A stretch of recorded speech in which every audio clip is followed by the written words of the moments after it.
Grip keeper. A shiny the exposer. Piano daughter. Organ low, archive open. Foul on foul. Clip on clip, watch your mouth. Stand on it.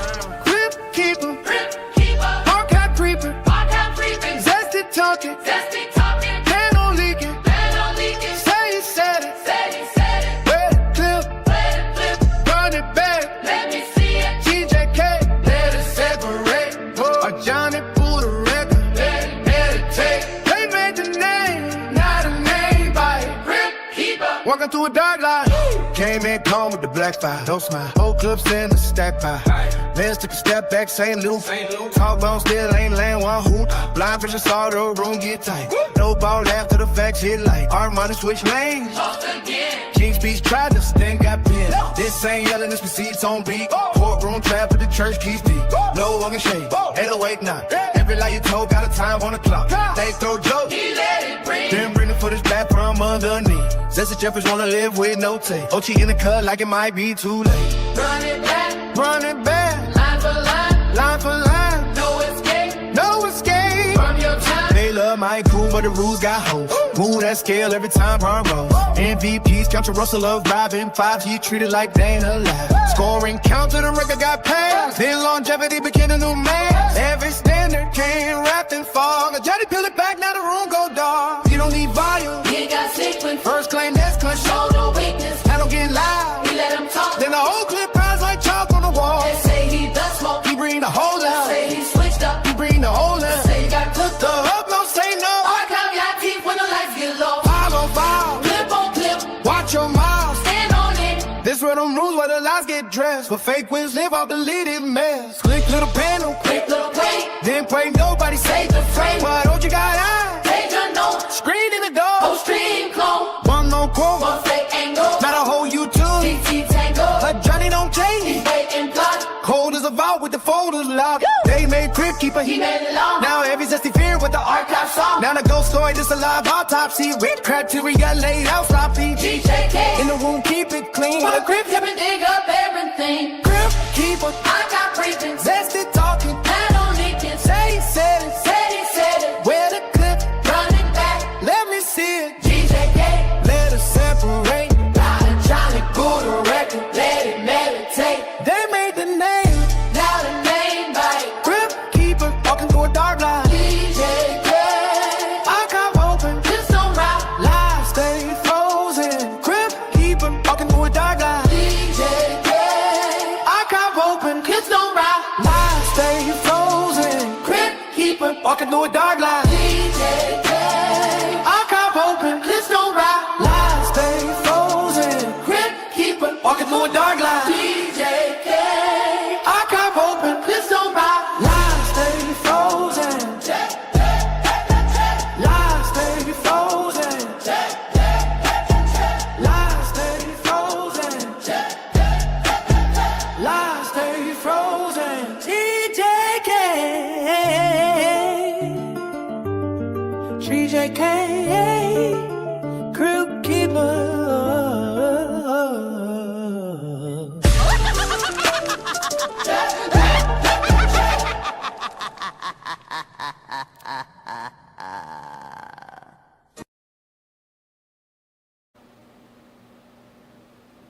So Lamont, hey Lamont, I whenever you ready, just tell me when to introduce my boy, man. Man, go ahead and introduce him now, man. Please, man. Go ahead and cook up.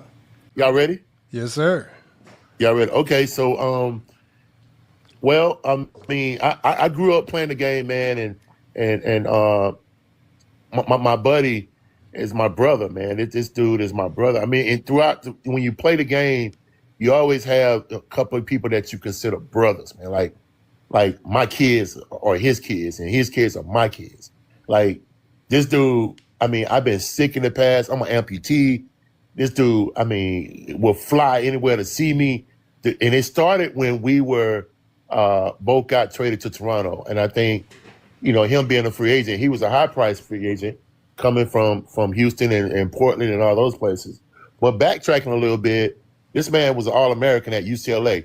Not doo-doo state, but UCLA, the most accomplished program of all time. I mean, started by the great John Wooden. But this dude, California Player of the Year, McDonald's All-American, won a ring with the Houston Rockets, and then one of the championship years played for Portland and in Washington, and of course his time with me doing with the Toronto Raptors, and we solidified a bond that would never break. I'm talking about me, him, Stoudemire, Doug Christie, Oliver Miller, Carlos Rogers. That first 2 years group that came to Toronto was just unbelievable. And we still all close today. But obviously me and Tracy and Oliver and Damon, that group, we're all closer.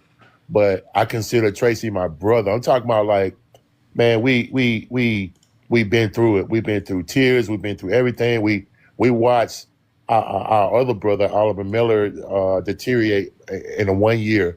And when we saw that, and it's just, all they did was make us closer. His family, Mr. and Mrs. Murray, his brother Cam, all of them, we all family, dog. I'm talking about my son Nico looks at him like an uncle, and it's just, this dude here, man, I give my right arm to. And I know, like I said, we get situations where guys are like, okay, he's cool, but this is my real brother right here, more closer to me than almost my real brother. So I just want to welcome, Tracy to FYF and Go James Kingdom. Those are my guys. I started on this kind of journey with them, just lurking one day and came up, and we've been family ever since, man. This is one of the best situations. It's actually a debate show, but we know that I don't partake in that, and I want to preface that by saying I'm on here a lot, but I don't want my brother to go through no bullshit. So you guys, and no disrespect, but just don't be asking him no bullshit. Don't ask him about no fucking money. I don't want to hear that, because the minister of defense ain't gonna let that happen, Sharon.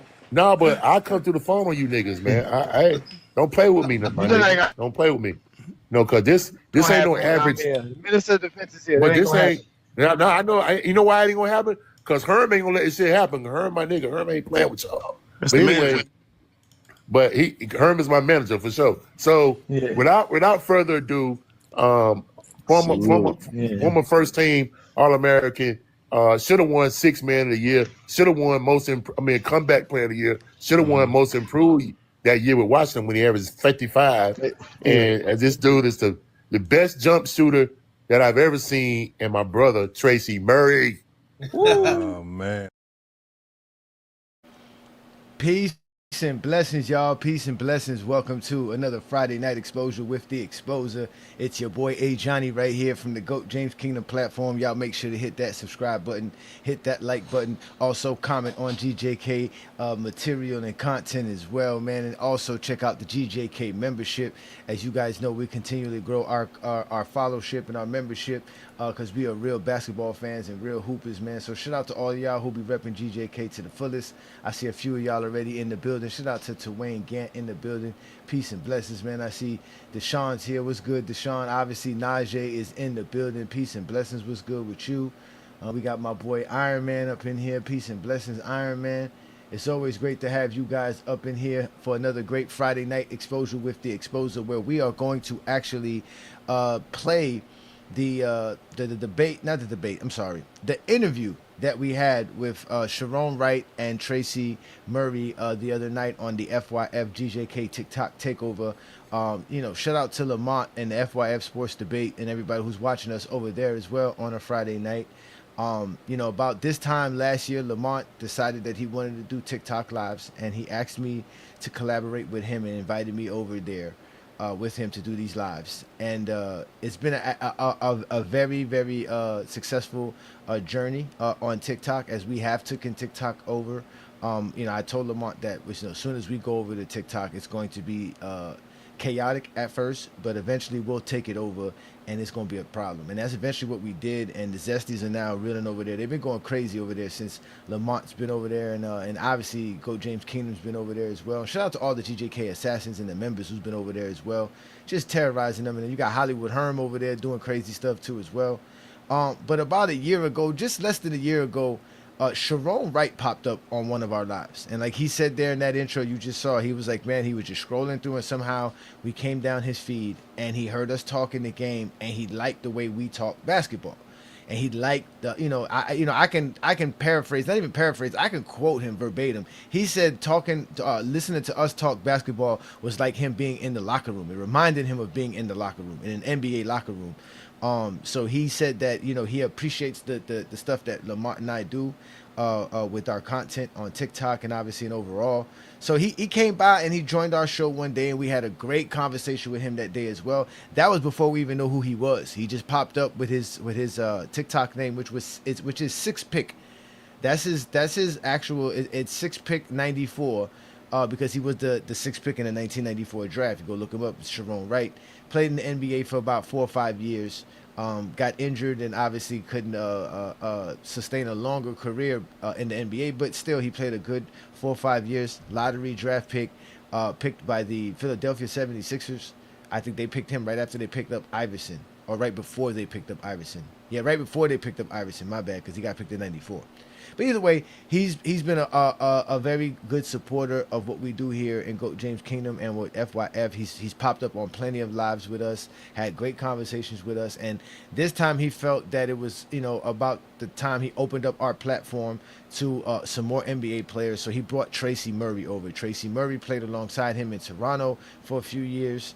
And they're very close, as you can clearly see and hear from the conversation they had. So it was a great discussion, and it was a great conversation, and we asked them a lot of questions. So we're gonna have some fun just rehashing that actual conversation that we had with Sharon Wright and like I said, and Tracy Murray. Man, it was definitely good, man.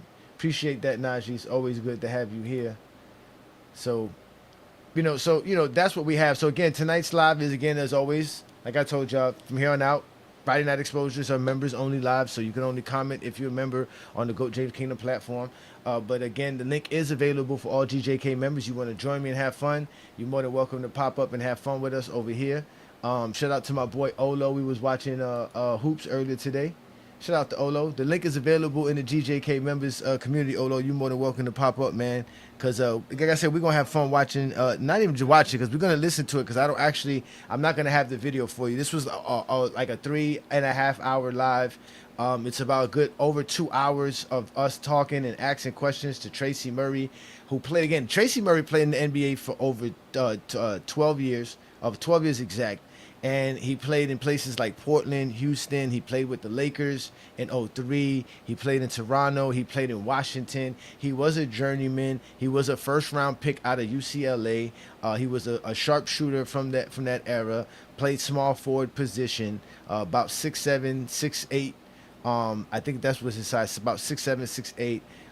But had a good NBA career. Again, if you played 12 years in the NBA, that shows, one, you were a professional, and two, that you had some sort of skill and ability that a lot of teams were interested in, and eventually you were able to sign multiple deals and get to multiple spots. At the end of the day, it's not easy being an NBA player, and it's not easy to make the NBA. Then on top of that, you make the NBA and stay in the NBA. So that's definitely a big thing as well. Yes, the secret weapons in the building. Shout out to you, Olo, man. It's always great to have you guys here. Yeah, Klay Thompson is a Miami Heat.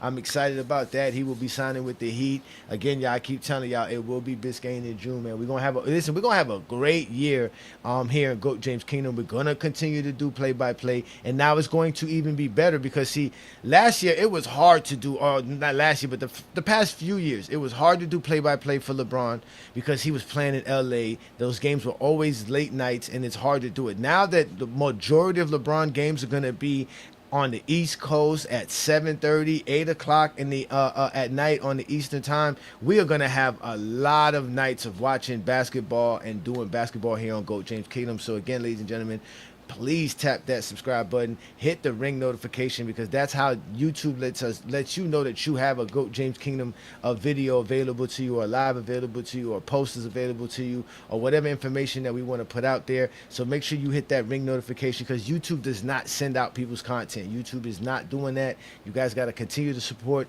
your favorite YouTube content creator, because it's not easy for us to do what we do, but we're going to continue to do this. Like I said, I'm going to be here every Friday night with the Friday Night Exposure. We're gonna be here every Sunday with the GOAT James Kingdom show with me and B Lee. And obviously, y'all know we're gonna continue to give y'all stuff throughout the week. We just did another GJK Summer Film Festival session today on TikTok, which I'll be putting up tomorrow for you guys to watch here on GOAT James Kingdom. So look out for that. That was a 2010 Western Conference Finals playoff matchup between Phoenix and the Lakers we watched today. Kobe went off for 40 points, and it was a great game, a great watch. So shout out to everybody again who support us there as well. Shout out to New World. I see New World GJK members in the building. Again, the link for tonight's show is available on the GJK community. Y'all are more than welcome to hop on and have a conversation with us and join tonight's live. Yeah, TikTok is live, man. You guys are liking TikTok. I noticed that everybody's, TikTok again. I get it. TikTok is addictive. It provides engagement. You can just be on your own, platform, getting people up to talk to you on a daily basis. So shout out to all y'all doing y'all thing on TikTok. You know me here. I don't hate no content creator. There is enough space and enough people on this internet for all of us to eat and do our thing. So I never hate on anybody, man. What's good, Olo? What's good? Nothing much, man. Let me put up the what's it called here so that we can have some fun watching this thing, man. Because this was Great actually show. yeah, it was a great live. It really was a great live, man. Let me see if I can get a. I don't know. Is this how? Nah, I don't like it like that neither. Let's see, I got it like this, but then they don't show Olo in them, so let's just go like this and make it bigger. Then we can have y'all show up here, man. What's good, Olo, man? What's popping, man? Shout out to Asante. I see Asante in the building. Peace and blessings, man. Thank y'all for joining me, man. Hopefully, y'all having a good Friday night, like I said, man, because this is gonna be good, man. We're gonna listen to this little conversation we had, an interview with Sharon Wright, and basically the interview was with Tracy Murray, because we've had several conversations with Sharon, and shout out to Sharon, man. He's a good man, and thanks again for all that he does for us. And he doesn't have to take his time out to talk to us. We just a bunch of regular dudes who talk shit about basketball every day. He don't have to waste his time with that, man. But Olo, you was there for the conversation. They were supposed to bring you up. I don't know what happened. Why come nobody didn't bring you up? Then you did get brought up. I was up there for a little bit. Then Yeah. I had left to free up some spots because they was having trouble bringing up Tracy Murray up. Yeah, they did. They had some trouble, but that's fine. Let me see if y'all can hear the conversation. But this time, and Okay. when I walked in, So there is the conversation right there. Hold on. Pull through, man. What happened, man? Okay, Lamont. They always tell us that the most Oh, hit home a little in the chat that we have a couple people willing to give flowers to the new guys and not just in the locker room with Jordan, and Sharon just sitting there like, what is this dude talking about, man? And that's what we basketball players on, like real basketball players deal with on this platform, man. We just hear This is why we got. This is Lamont intro to him giving to just his premise in general. So we're gonna let Lamont go ahead and start and ask his first question. This was a crazy first question too by Lamont. He was saying all this stuff from like he was in the locker room with Jordan, and Sharon just sitting there like, what is this dude talking about, man? And that's what we deal with on this platform, man. We just hear people who, they give out so much misinformation. They will misdirect people. And then so when we bring basketball players on, like real basketball players on, we can talk real basketball, and we can hopefully clean up the discourse, man, on how the game is taught. And because both of y'all were part of the transition. Mm-hmm. And so that's why I like talking to the players that maybe were on that borderline of being 90s players, but then kind of grew into the 2000s. So y'all started to see the transition, or y'all played through the transition a little bit. And that's one of the reasons why I like having players who endured that transition, because it seems like you guys are a little bit more relatable to the new players. Like you willing to give flowers to the new guys and not just trying to tear them down. And that's what we see. Right. Yeah. We see a lot of people just tearing down. Like this guy in the chat. We have a couple people in the chat, the Eddie guy. Just I don't get it. But Tracy, I got to ask you this question, man. And the only reason why I'm asking you this question, Tracy, and I know this question is going to hit home a little bit, right? It's a wild question. Watch this But question. we hear this thing on TikTok. They always tell us that the most important thing in the game of basketball, over defense, over everything, over chemistry, is scoring. And you know, when I followed you, because I collected basketball cards, and you know, I remember when I was collecting basketball cards on back of one of them basketball cards, it said that you dropped 64 in a high school game. I think it's the state title game. Yep. But y'all took the L. Yep.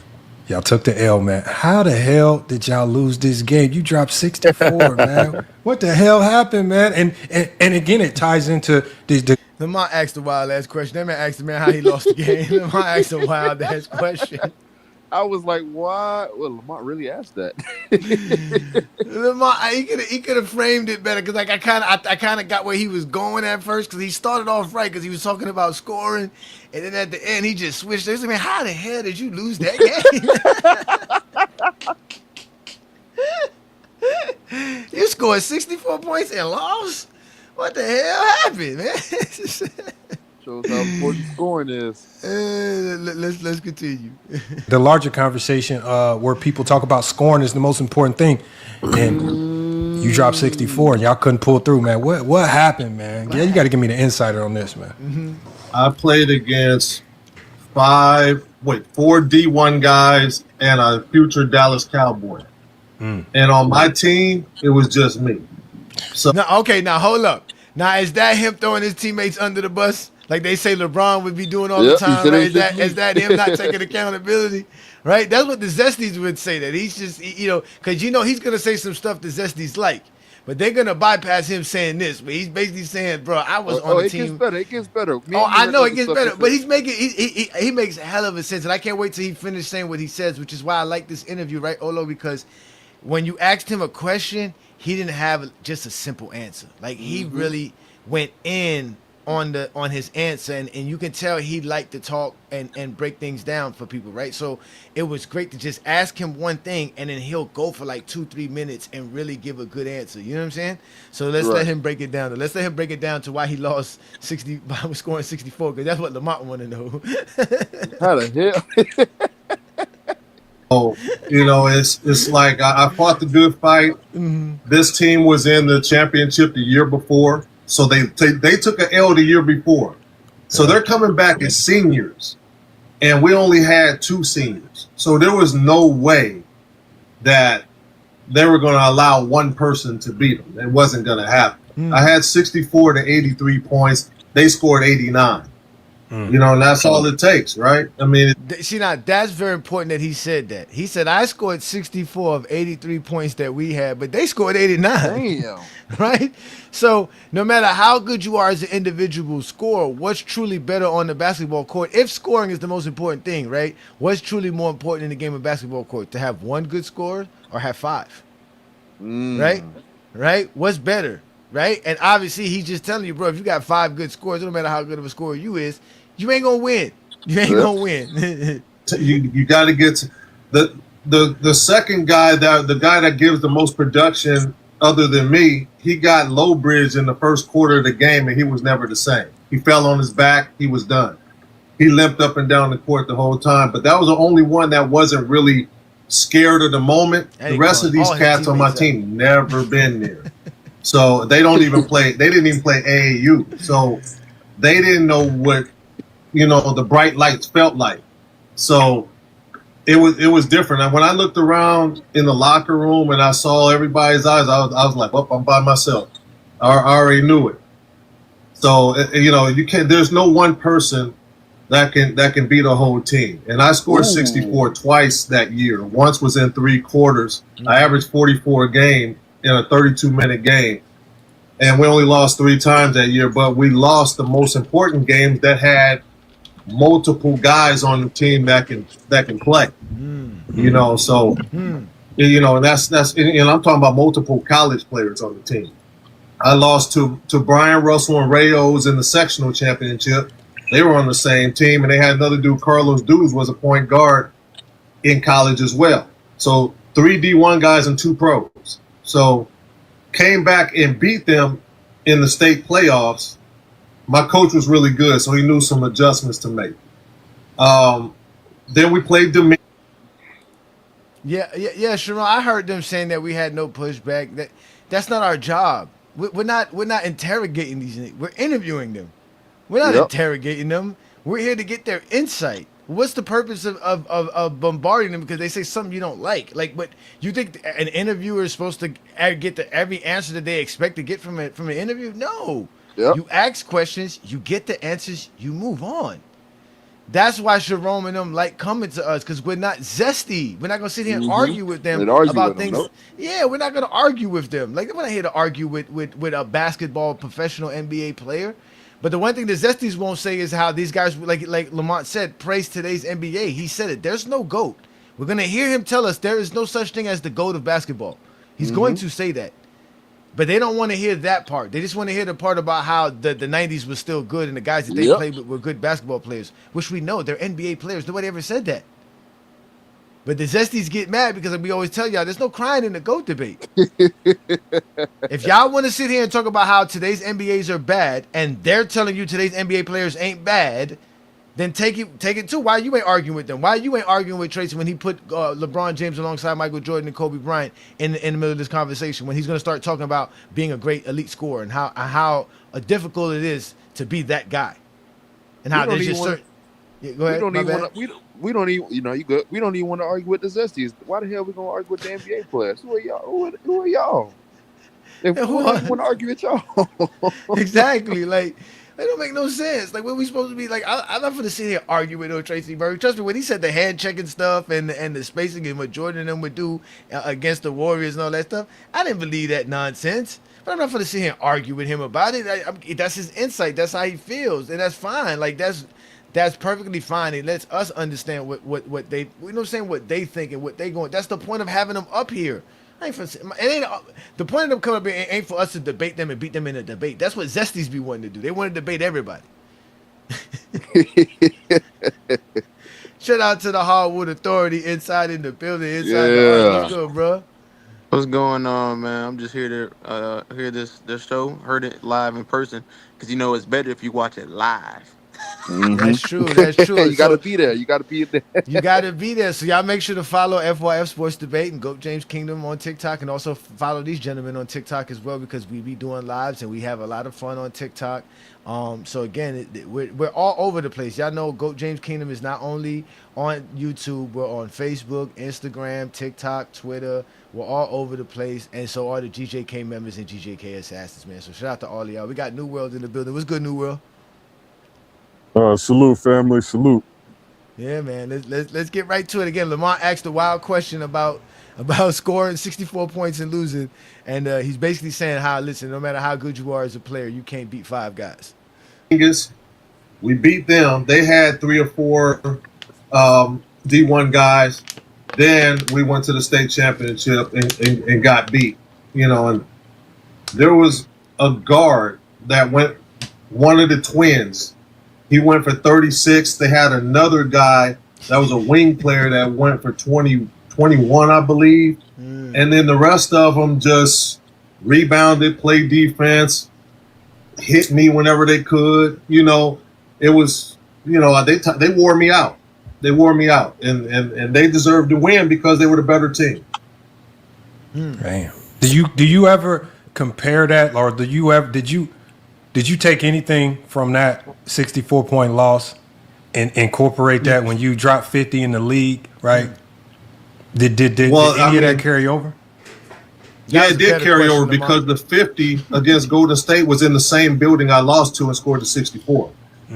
So I was familiar with the building, but this time, you know, and when I walked in as a Wizard that night, you know, every time I walked in that building, the ushers will always be messing with me. No 64 tonight, no 64 tonight. And you know, so I would always feel comfortable in that building because they remember what happened. That night, there was a couple of motivations. Number one, I just got done shooting in the 3-point contest. So I kind of felt like an all-star being part of All-Star Weekend, even though I wasn't. You know, you just feel you got this different bounce to your step, the different confidence. Then now I'm walking into a building. Yeah, man, shit, I felt like an all-star, even though I wasn't an all-star. I was in the I was in the 3-point contest though. He didn't even say where he finished that. He just like, I was just in it. I was in. He could have ended it in the first round. Insert Patrick Beverly Timberwolves clip here. Yeah. in which I had 64 in. We're playing a shorthanded Golden State Warriors, and we're also shorthanded. So I knew if I made a mistake, I wasn't coming out the game. So, you know, when you feel that comfortable and you know that you're going to be out there and you know you're not going to be looking over your shoulder to come, if the buzzer ring, you know, you feel comfortable. And then the number one most motivating part of that game was me and PJ Carlissimo, and we're cool now, but that's the reason why I got traded out of Portland. We kind of got into it. And, you know, I swore if I ever saw him again that I was going to make them pay. And he was the head coach of Golden State at the time. It was right a little bit after the Sprewell situation. So put 50 on but PJ. I felt a certain way about him, so I was extra motivated. Okay. Hey, and then what year he played in Washington? Was he there with Jordan? No, he wasn't there with Jordan. No, right? Nah. He was because he was on the Lakers in 02, 03. He was on Washington in 97, 98. I think he left. Let me check it real quick. Yeah, double check that. I don't think he played with Jeffrey, because if he did, that would have been crazy if we ain't asked no Jeffrey questions. This was definitely way before Jeffrey. Well, not way before, I know. Yeah, because it would have had to been 02, because in 03 he was inside was white. I mean, inside was right. Didn't you say 98? Yeah, he played in 98 because he played with C. Webb and yeah, Rod he was Strickland. right. He was right about that. Did, that's right. He did say that. He did say that. He played with Rod Strickland and Juwan Howard and them. You're right. He did say that. All right. Right. You know, we talk about 50 points and all of that going into the same building. I mean, I also knew the importance of having a great point guard. Rod Strickland was incredible that night. His triple-double that night, 22 points, 20 assists, and 12 rebounds. That was a monster triple-double, bro. So we did that on the same night together. He gave me my best night, and he had a hell of a night for himself as a pro. So, you know the importance of having great teammates, you know, and guys that can play, guys that you know that you can count on. In high school, I only had one guy I can count on, and he got hurt. And that's how it goes sometimes, y'all. If you ain't got the guns with you, if you ain't got enough at certain levels, it's over with. I don't care how good you is. That's just how basketball is. You can't outscore an entire team. Good luck trying. It's hard. Hold on. I want to go to inside. I saw you, but I want to go to A Johnny first, man. You know, the co-host. Let me go to A Johnny real quick, because hey, y'all know, I was in the middle of Walmart at this time, in the middle when this live started. I swear I was in Walmart. I was trying so hard to get home, man, but I was in Walmart. But I had to get some stuff for my kids' school, and I was in Walmart. Scam Johnny, scam Aunt.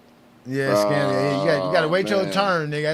It's the shit. I'm the co-host. Nigga. I get first dibs. Hey, mind you, we can keep playing. When I first raised my hand, A Johnny wasn't even on the pin. Yeah, I was hurt. Yeah, because the monitor tell me I'm going live in 5 minutes, and then he be live in 15. So I'd be like, you know what I'm saying? Like, I'm not just gonna be sitting on TikTok waiting for Lamont to go live, man. Just refreshing my phone. You sound like Juan boy. Yeah, man. Like, damn, nigga. Damn. I know he got a lot of questions. I know he heard that answer. What you got for us, Johnny, man? Yeah. Appreciate thanks, Jerome, and obviously Tracy for showing up tonight for this conversation. I just wanted to discuss that, being that Lamont mentioned you scored 64 points and you was an elite first option coming into the league. Jerome explained the sacrifices players have to make to be a part of an NBA roster and to play in the NBA. Can you explain your transition from being an elite first option to having to learn a new adjustment, a new role coming into the NBA to be a professional athlete, as long as you were able to play in the NBA? That's a heck of a question, because a lot of people don't understand the. That's how you ask a question, Lamont. Not what Lamont say, how you lost that game? How you lost that game? You scored 64 points. He was being messy. He was being From the jump, off the top, first question, how you lost? You scored 64. He said, scored 64, and I noticed you lost. Dang. Has to be made, because when you're coming into the NBA, everybody's great. Everybody was that number one option in high school. They're that number 1-2 option in college. That's Beverly moment. You know, and some were great enough to come right from high school to the NBA. So when you have that much talent, everybody can score. Everybody is capable of putting up tremendous numbers on certain nights because everybody is that good. There is a sacrifice that you have to make in order to play in the NBA, you know, and one thing about me, all of my deficiencies showed up when I got on that level. When I was in high school and college, I only guarded 4 and 5 men. Now I have to get out there and move my feet against Tracy McGrady, Grant Hill, and Scottie Pippen. I've never played on the perimeter before.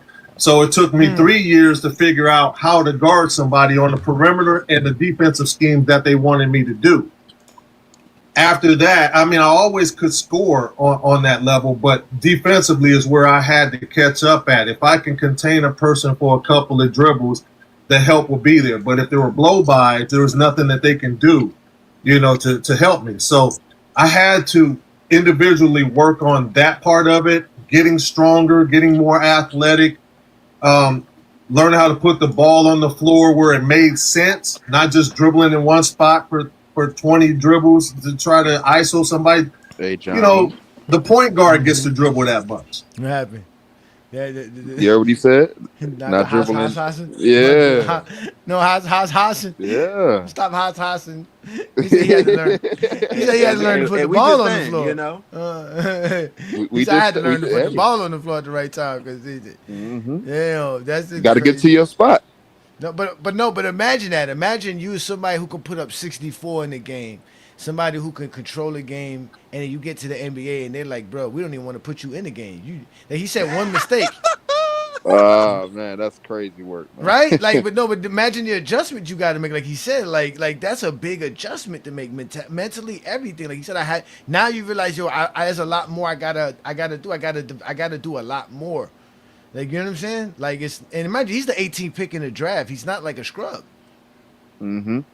You know what I'm saying? So, like, you just got to think about it like that. And remember, he said that he was saying about how when he scored 50, he didn't have to worry about being benched because of one mistake. So imagine someone like him, if a coach don't like you, like you were saying, you got a PJ Carlissimo, you got a Phil Jackson, like he said, who didn't even relate to him in any kind of way. Like, what are you supposed to do? You just there. You know what I mean? So it's very difficult to be in the NBA and to play, like I said, 12 years like he played. Again, it showed his professionalism and showed that he was really good at what he did because there was teams signing him left and right. You know what I'm saying? So shout out to him. Shout out to Tracy. Hey, shout out The to wing guys, you anybody got- that had a career longer than 4 years, nigga. We not Rashad McCants out here. Ooh. But don't say that because Sharon only had 4 or 5 years. But there's a difference. Ooh. Sharon got into a car accident. He got into a car accident. That's different. That's different. Yeah, that's different. Rashad No, he got into a McCants- car accident. Yeah, no, that's different. Yeah. Rashad McCants didn't last more than 4 years because of him. His attitude got got that's my true. delay. Because he's a quitter, nigga. That's why. He's a quitter. Can't spell can't. You can't spell can'ts without spelling can't. Get him, New World. Get him, New World. They get New World starters. Get him, New World. 3-4 dribbles to make it happen, or else it's not yeah, going to happen. Wait. He said, all right. He didn't say 1, 2. He said 3, 4 dribbles though. He said 3, 4 dribbles, not 1, 2 dribbles now. So which one is it? Is it 1, 2 dribbles or 3, 4 dribbles? Inside, Johnny. No. Nah, I just want to know. What you mean you an inside? Y'all wouldn't count dribbles the other day. We needed to run that back. We needed to run that back, bro. You know what's so funny? I sound like he said I'm 3, gonna 4 run it back. dribbles. I didn't hear nothing about no 1, 2. New World was there. Yeah, New World. New New World. I remember this shit. New World was there that day. I New remember World this was shit. there that day. New World was with me on that day. We New were World, talking. you know they agree with us. Stop playing. No, nigga, this is I the didn't funny agree thing. with New you World. niggas. Exactly, you did. New World the and I. players It was care. New World and I Tracy did. versus y'all two, right? And I just should've the other asked him that day. question. No, just the other day, Olo was in the live He and said we you were should ask him watching. that. We were watching Harden dribble, and he was counting the dribbles outside. Kyrie, too. Outside, yeah, and Kyrie. Y'all were counting the dribbles when y'all were telling us those dribbles didn't count when we were doing it before. But when we was watching Harden play, I forgot who we was watching play, and we was like, look, y'all want to count those dribbles. It's no more 1-2 dribble when it gets to the paint stuff no more. But let's go ahead and replay what he said about. So guys like Harden them that's the exception because Yeah. they're the ones that His they got exception. that. Yeah, there's always an Nah, it exception. is. Yeah. Not everyone's gonna be able to have the freedom that Harden, Shea, Yeah, we know all Harden those goes guys for had. 15 Yeah, seconds. that's But why you Kyrie have and 100 Shea, the film that we can show you with Kyrie and Shea, they wasn't dribbling for 20 Yeah, seconds. They was getting to their that- shit. Yeah, that's why you get 150 people watching you on your TikTok live. You be jiving all the time, capping all the time. Let's go. Let's Ball play. on the floor where it made sense, not just dribbling in one spot for 20 dribbles to try to ISO somebody. You know, the point guard gets to dribble that much. The wing guys, you got 3-4 dribbles to make it happen, or else it's not gonna happen. So I had to really learn the game as a pro before I really got on the floor on a consistent basis. And then once you do learn, you got to understand who the men are too. You can't overstep who those guys are. You know, Sure no, can. because they're getting paid millions and millions of dollars to shoot 20 to 25 shots a game. You can't come off the bench or be a starter and shoot more than them. Now you're overstepping the pecking order. You know what I'm saying? What Lamont Shout out to always says Iman is, Shumpert and Carmelo. right? But that's what Lamont says all the time, right? Everybody has roles. You can't be a second option to give you a first option. You can't be a third option to give you a first option. Everybody has to play a role. Roles have to be defined. And if you're playing outside of those parameters, it's not good. It's not really good. Right? And that's like that. Lamont's famous player to bring up in this situation is Cam Thomas. He always says this is why Cam Thomas can't play in the NBA because he think he the first option everywhere he goes. Chill. That's inside Cam folk, man. Look. Just let it slide, bro. Hey, back to the film. Too many dribbling though. You don't know how to do no 3-4 moves. 3-4 dribble moves. He got 20 dribbles and shit, man. You don't know. And so that's another thing that, and Sharon can definitely speak on that one. You have to fall in line pretty much. You know, if it's for you to shoot that much, then it's for you. You know, most lottery picks get that freedom. You know, I don't think Sharon got that freedom in Philly, but most lottery picks get that freedom right away to kind of, especially in this day and age, to come out there and shoot the ball, man. You know, but we came up in a different era where we had to start on the bench and kind of earn our way. Yeah, that was a different NBA. And we got insight. What Okay, you got for us? and so that's a great insight. That's great insight. Appreciate that. No, I was saying that was great insight because it was kind of tailing into Lamont's conversation Walmart, about so I don't know if I'm being heard whether or not. you know That's why I how hate important it is TikTok. to just be a scorer. But obviously, from what you're saying, there's more to the game than just being a scorer. Coming into the NBA, you gotta have a variety of skills to be able to last a very long time in the NBA, not just be a great scorer. So that was great. That was great. And Sharon can also tell you this: it's not just what you do on the court; it's also what you do off the court. You know what I mean? You have to do your appearances. You have to, do your, if you have some things that the office wants you to go to represent the organization, you have to go do that. Sign your autographs, take your pictures. There are things that you may not feel like doing sometimes. It's part of selling the game of basketball. You have to do it because it is a business. And for those who don't understand that part of it, they don't last very long. So you have to understand the business side of it as well, because playing is only a small part of it. Selling the game of basketball is the bigger part. You got to be able to put butts in seats. And to even go there, to go further with that, I'm gonna interject right quick. When we first got to Toronto, one of our main goals was to be in the community, right? So we were doing, when you got a new franchise to a new country, we were doing clinics and camps like every week. We had a dude named Al Quantz who had us. We were in Scarborough, Mississauga, London. We were in Barrie. We was in those places. And guess who the little kids were? Jamal McGlure, Andrew Wiggins, the kid that plays point guard at Denver, Jamal Murray. Those are those kids. We knew those kids. Dylan Brooks was at one of mine. Those are the kids. We knew those kids, and we knew. So we paved the way for those kids to start, getting recruited and all that. Because before us, they weren't on the map nowhere. Yep. Can I ask y'all both something? They didn't even know if they can if they can do it. It was a hockey town. Baseball was there, but they never been around NBA players. They never knew it was possible to make the NBA because they were in Canada. They were away from the NBA, man. So they didn't know it was possible. Yeah. Y'all both. So, and Inside, I'm gonna come right to you next. I only got to ask this because they brought up the climate in Toronto. Oh, If I'm correct, when y'all started playing in Toronto, I don't even know if Toronto is ready for basketball. Because didn't they have y'all playing out of a baseball stadium to start? Yeah, the Sky Dome. Yeah, the Sky Dome. So you guys, what did y'all feel like Toronto was even a basketball ready city? Like, was they ready for the game of basketball, or was part of the adjustment as far as incorporating Toronto? Did you guys have to sell basketball to the city? Oh yeah. Well, yeah, it's a combination of both. Mm-hmm. I played on the 91 Pan American team, so a couple of our practice games was up there in Toronto, and they were preparing for the NBA then. We played in the Sky Dome for those practice games, and they had the setup already the way they wanted it in the Sky Dome. And Sharon, I tell you, like practices were cold. It was cold for practice. Yeah, well, hell yeah. No, it was really cold. We had beanies on, we had our sweats on, but most of the time we were practicing at Glendon College, Sharon?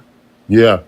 But when we were in that Sky Dome practicing, it was cold in there. But other than that, the whole setup, set it. This is why. Shout out to 2 Cents, but this is why sometimes New World and Wine Boy be calling you Zesty. No, we're not debating NBA players. We're interviewing NBA players. We're not interested in arguing with NBA players. We're interested in information NBA players have to give us. This is what the point of this. This has nothing to do with the debate. This is not debate. We did not bring up Tracy Murray and Sharon Wright for debate purposes. These are NBA players, 2 Cents. These are dudes that are going to give us insight. No, so there was no debating, nothing of the sort. It's just basketball discussions, talking basketball. Like getting more insight on what NBA players think, how they feel, what they go through. You know what I'm saying? Different things. That's really it. You have a guy. Well, you have NBA players, but you're not bringing them up to debate. You're bringing them up to pick their brain. That's what you're doing. Bring them up to pick their brain. They got stories. They got all this, and then potentially you can get a lot more opportunities instead of just burning bridges and trying to debate somebody. Yes, no, this is not a debate show. What debates do you just have? Ouch. The We truth don't have hurt. no debates on here. They're scared to debate us. 2 Cents, there's nothing to debate. LeBron's the GOAT. That's the point of being zesty. There shouldn't be a debate. There shouldn't be. We should all appreciate basketball. Like I don't get this. Like I don't get why basketball fans feel like we have to have this. Football fans don't do this shit. Football fans don't sit around here and argue about football, man. Why do basketball fans feel like every basketball discussion has to be an argument of opposite sides? And shout out to you 2 Cents, because I got nothing but respect for you, but come on, bro. Let's just keep it real. I know it was a question, 2 Cents, but it was a silly question. You smart enough to know not to ask no dumb question like that on Go James Kingdom. We're not here to debate basketball players. It says FYF Sports Debate. That's the name of Lamont's channel. He created his channel on debating on the internet. We got you. But when you have a professional athlete at your midst, you're not going to sit here and argue with them. Who does that? That's zesty as it gets.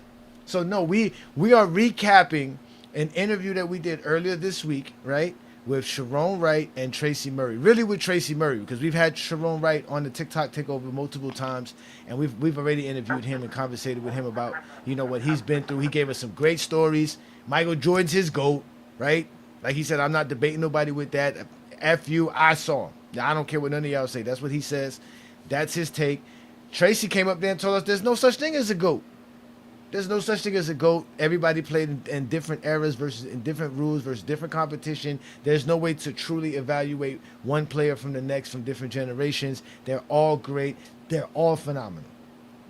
So Come that's on, what we're here man. to do. We know they not trying to argue this shit no more. It ain't no point trying to debate these niggas. Even the players know what it is. That's why Sharon tell you what he tell you. Another nigga said that there is no GOAT. Because they know what it is at this point.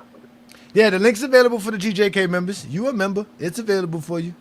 Up, the best Go way to the they GJK could. community. And they had plans to move to the Air Canada Center. I know you remember that model that was on the desk, Sharon. Yeah, I remember.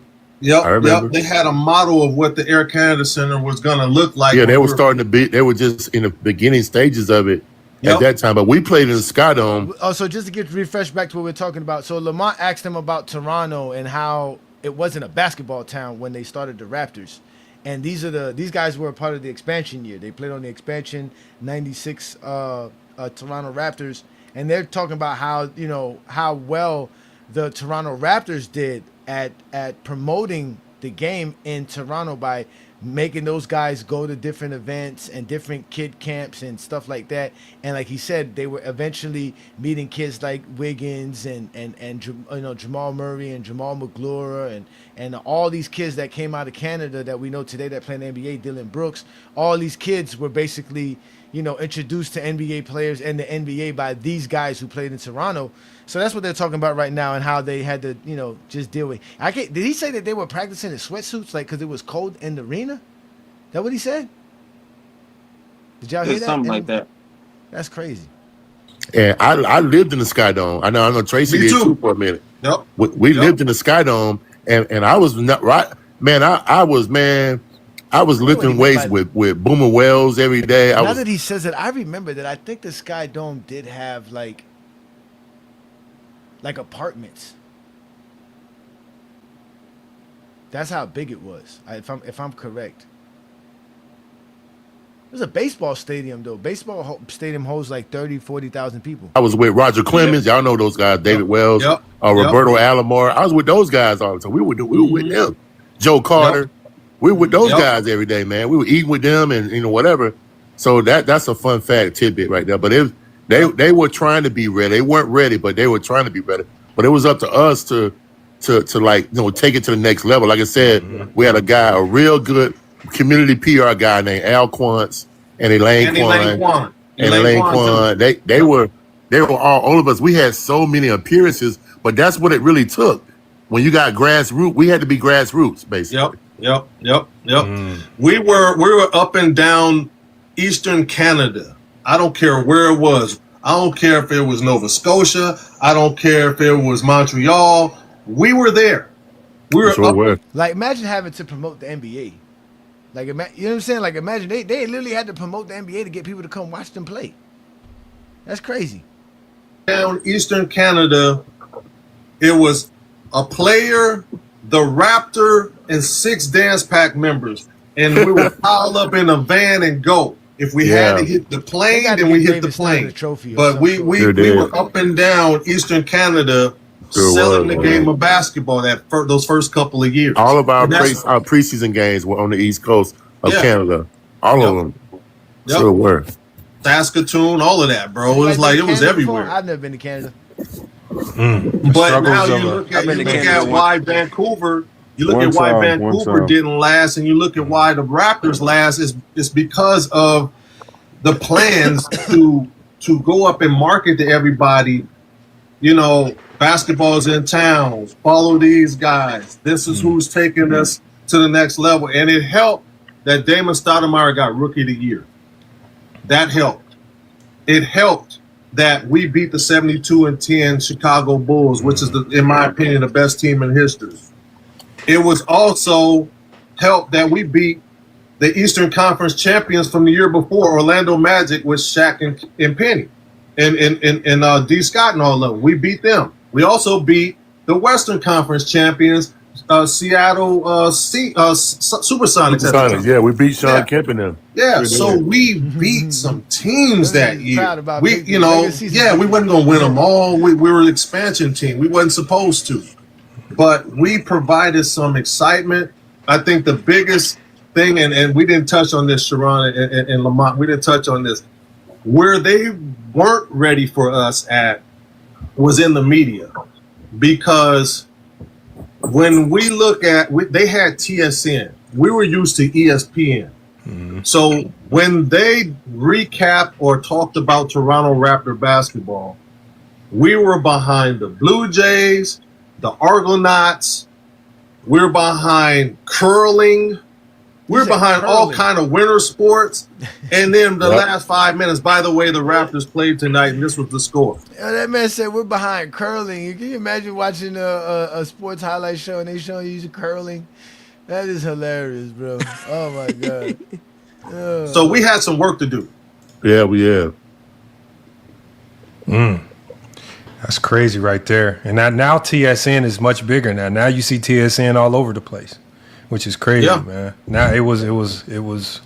I didn't hear about it. Inside, I know you had something inside. I can ask these dudes questions all day, man. I can cook with them all day. I know I got some. Hey, we got time. Yeah.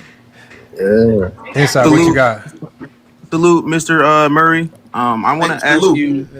I wanted to ask you a question. The first question I asked Mr. Sharon the first time I interacted with him, who was like your veteran or veterans that really brought you into the league? And then the second part of my question is, who's a player whose impact is a lot different when you're actually on the court with them versus what we see on TV? Okay, my vet was Clyde Drexler, and he didn't have to be, bro. He's, top 50 players ever played the game. He was on Dream Team 1, but he saw something in me to where he put his arm around me and made sure I was good. When the trade happened in Portland, he made sure I was in the trade with him to go to Houston. So he looked out for me. That's something that caught me when he said that. You heard what he said? He said Drexler made sure that he was in the trade. Yeah, I was like, what? Clock got pulled like that? Not only does Clyde got pulled like that, then obviously that's a lie that players went around here in collusion helping each other. Man, we all knew this shit. We all knew this shit. Like they just love to cap about that stuff, man. Yeah, because like he said, he's like, and even Sharon, because Sharon said he got traded because they asked everybody who wants to get traded. Sharon said, I do. He literally said that. I thought that was kind of crazy when like again, it shows you the madness that goes on in an NBA team. Like, when we was watching that game today, you can see the clear difference between Alvin Gentry and Phil Jackson. And like, you can just imagine the difference in between practices and the culture between Phoenix and LA at that time because of coaching. Like there's just certain franchises that are really invested and know what they're doing. There's other ones that are just out there just going by day, just doing their thing. They just, they're just trying. Like he said, the Raptors were trying to sell basketball in Canada. The Vancouver Grizzlies couldn't and didn't try. So guess what happened? They got kicked out. You know what I'm saying? But it's crazy that he said that. But that's basically Clyde Drexler, who demanded a trade out of Portland, also was like, hey, yeah, if you're gonna trade me, I want Tracy Murray to come with me too as well. Tracy Murray, and then Houston's like, yeah, we'll take Tracy Murray. Okay, fine. We want you that bad. Like you said, he got enough pull, Olo, that he can say, yeah, we'll take Tracy Murray along with you because we need That's you. crazy, yo. That's crazy, right? That's crazy. On so many fronts at the beginning of my career that I can't thank him enough. Magic Johnson was my vet while I was in college because we worked out with the Lakers a lot up at the UCLA run. So he was running everything. I got a lot of insight from him back then. And Michael Cooper, I grew up in his camps. So, I was always around some pros. And then it helped. It's almost like they kind of, here's the baton. The next person mentor this guy. You know what I mean? And after Clyde, it was Isaiah when I got to Toronto. And then, after that, it's always been Isaiah after that. Even when I left, he was always there to pick up a phone and talk, but yeah, I mean that was my vets. Johnny, pause it real quick. You think of people, so this is another player saying that Isaiah Thomas was one of the greatest things to ever happen to him. There's another player saying that Isaiah Thomas sounds like a far better person than Jeffrey. I'm just gonna say that. I don't hear no players talk about Jeffrey like There's this. a lot of players, especially Sharon Wright. So Sharon Wright said he'll come through the phone about Isaiah Thomas. If you say something that he don't like about Isaiah Thomas, See what I'm saying? That's what makes now we Steven got. Jackson even more of a bitch made nigga than he already was before. Oh, But then Steven Jackson, he was on all the smoke with Steven Jackson though. What did Steven Jackson Yeah, I say? know. He yeah, he called that nigga was. out He because was. Steven Jackson forgot that The Zeke was the push him one that left helped him out interview. and helped him Hey get Johnny, back the into push the him left league. This interview nigga was was on talking all all the type smoke. of shit about this man just because he a fan of Michael Jordan. I think they Yep. had one of them niggas up there calling Jeffrey the GOAT, and they're sitting there making fun of Isaiah Thomas because it was after the Last Dance when Michael called this man an asshole and all this other shit. Oh Yeah, yeah, hey I Johnny, remember that he the did push tell him him left. that. He did tell him. Mm-hmm. He did tell. I know the push from left video that we had, but also when he told him, he said, "Remember, I called the league for you," and he was like, "Damn, you right, you did call the league Mm-hmm. and got me back into the league." He had to remind him. He's on his way out the league. I remember that one. Is how you gonna forget a nigga helping you How like you gonna that, forget? and then you gonna turn around and make fun of this man behind his back? That's some. He a rat Obviously, too. yeah, He Oh must be shit. well, we related to know. Whitney. First of all, New we word. know Steven Jackson is paid with the Jordan brand. We already know that. That we Yeah. already Yeah. know. Yeah. That is more of an impact than it seemed on the court. Oh, wait, let me get the 2 cents comment in here. Shout out to 2 cents, man. Yeah, of course, 'cause 2 cents. 2 cents. You know we the best out here. I know it's disparaging. A lot of the zesty channels you were used to seeing on YouTube are no longer around. They've kind of dwindled away. They're only the extremists, and you're not one of the extremists. So, Goat James Kingdom is still here. We're real basketball fans, bro. You know that. So yes, this was a great Q&A. This was a great conversation we had with real NBA players, and we got some great insight. So again, the link for this live to join the panel is available for all Goat James Kingdom members in the Goat James Kingdom members community. And thank you for supporting Goat James Kingdom, bro. You know we're gonna keep doing our thing, man. I think a lot of people, even though he's a Hall of Famer, a lot of people We got some didn't background know noise, how good Vince Carter was.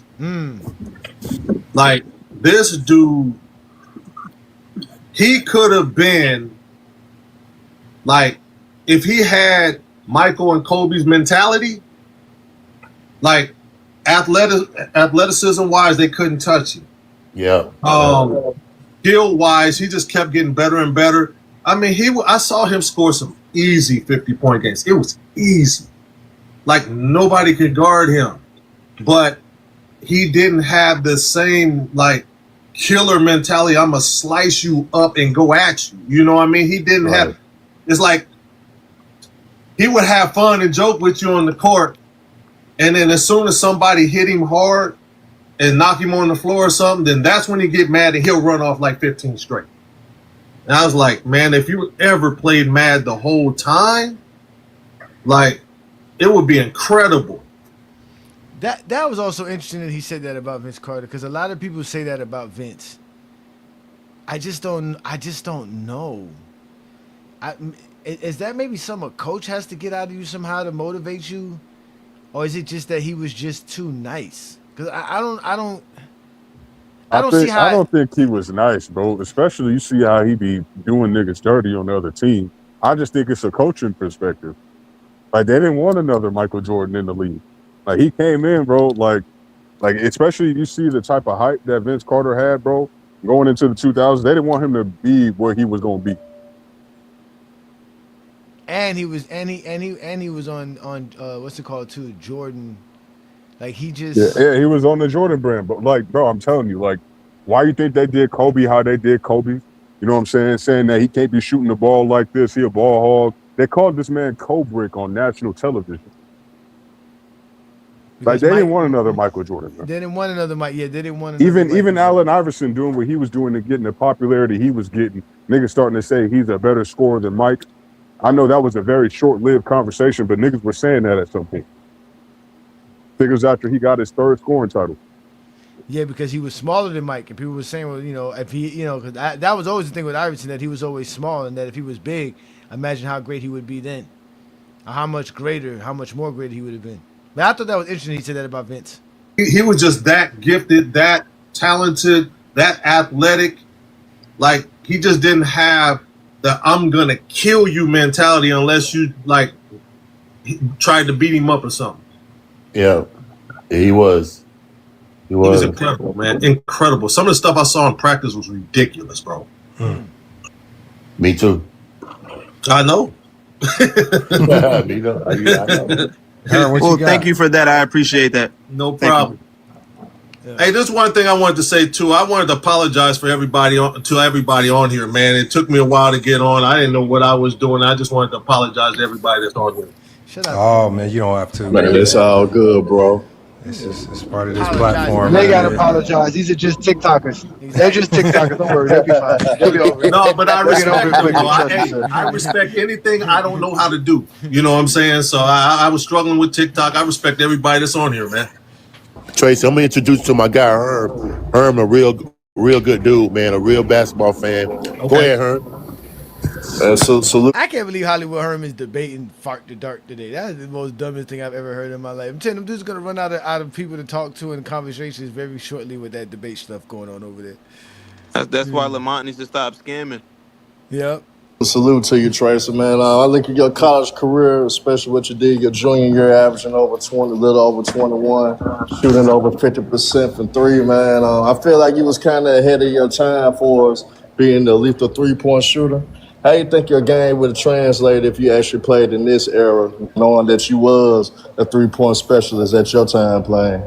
I think I would be valued more in this era because shooting is such a premium and there's such an emphasis that, you know, instead of making a couple of million a year, now I'm up there making, you know, close to 50, 60, 70, 80 million now because of the fact that shooting is such a premium now. You know, Hey, the first thing he went to is how much money he made. He didn't say nothing about how much stats he would average, how much all NBA teams he would make, how good he Hey, would notice be. I didn't hear him say nothing about no championships, nigga. He didn't He say didn't nothing say about no nothing about nothing. He championships. didn't say nothing about how easy it would be for him to score. He just said, "Listen, man, because I can shoot, they would be I giving get me the all kind money. of contract. I get the money. He said, I get the money, nigga. That's what I want. I'm gonna get the bag. Fuck having a bag. I'm gonna get to the bag."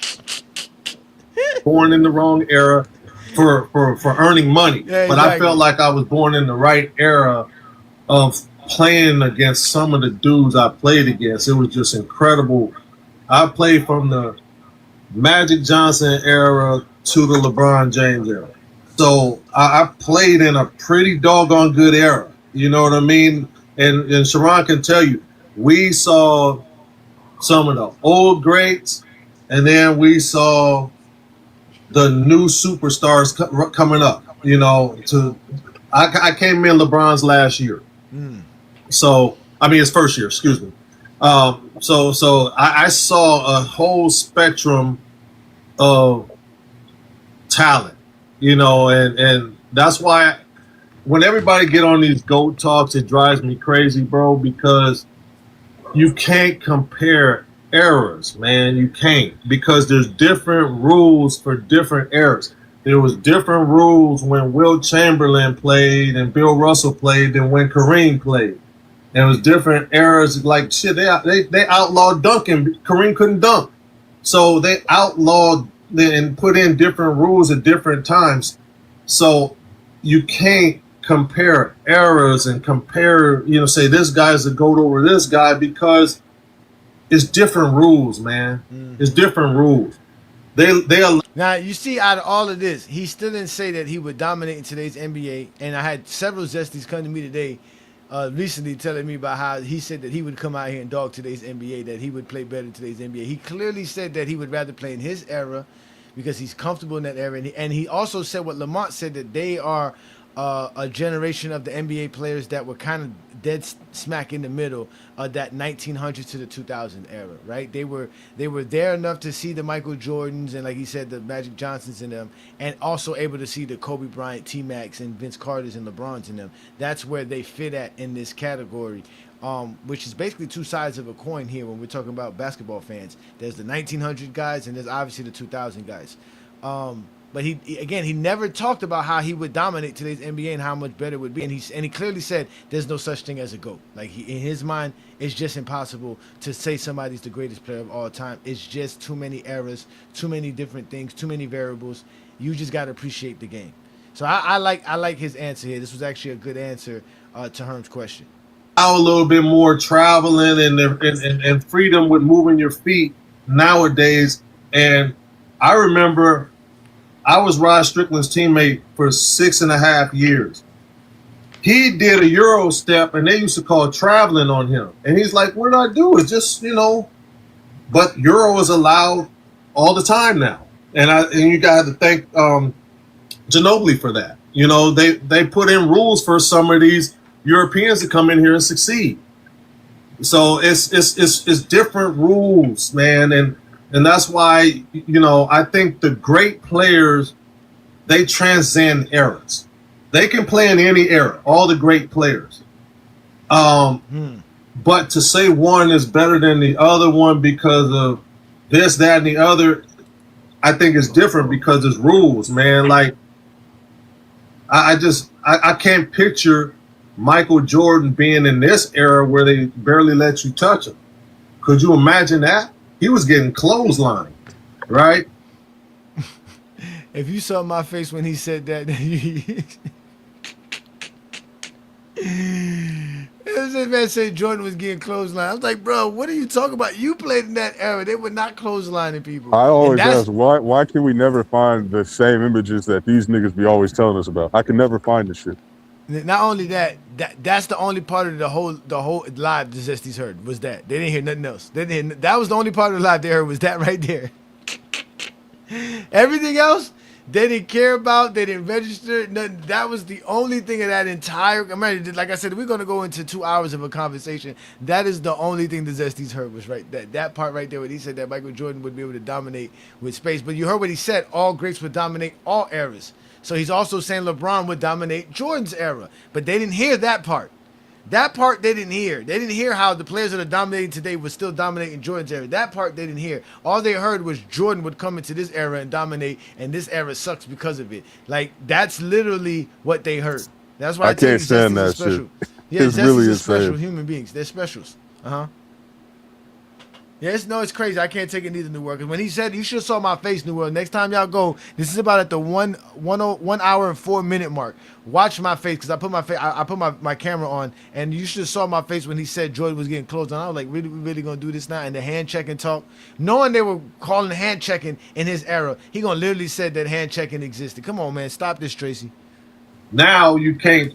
Now you have to, you can't hand check, you can't touch. See? Could you imagine guarding Michael Jordan or Vince Carter or Kobe? Kobe had a little bit of this era, but imagine guarding those guys and you can't form them. You can't, there were some dudes that used to use 2 hand checks back in the day.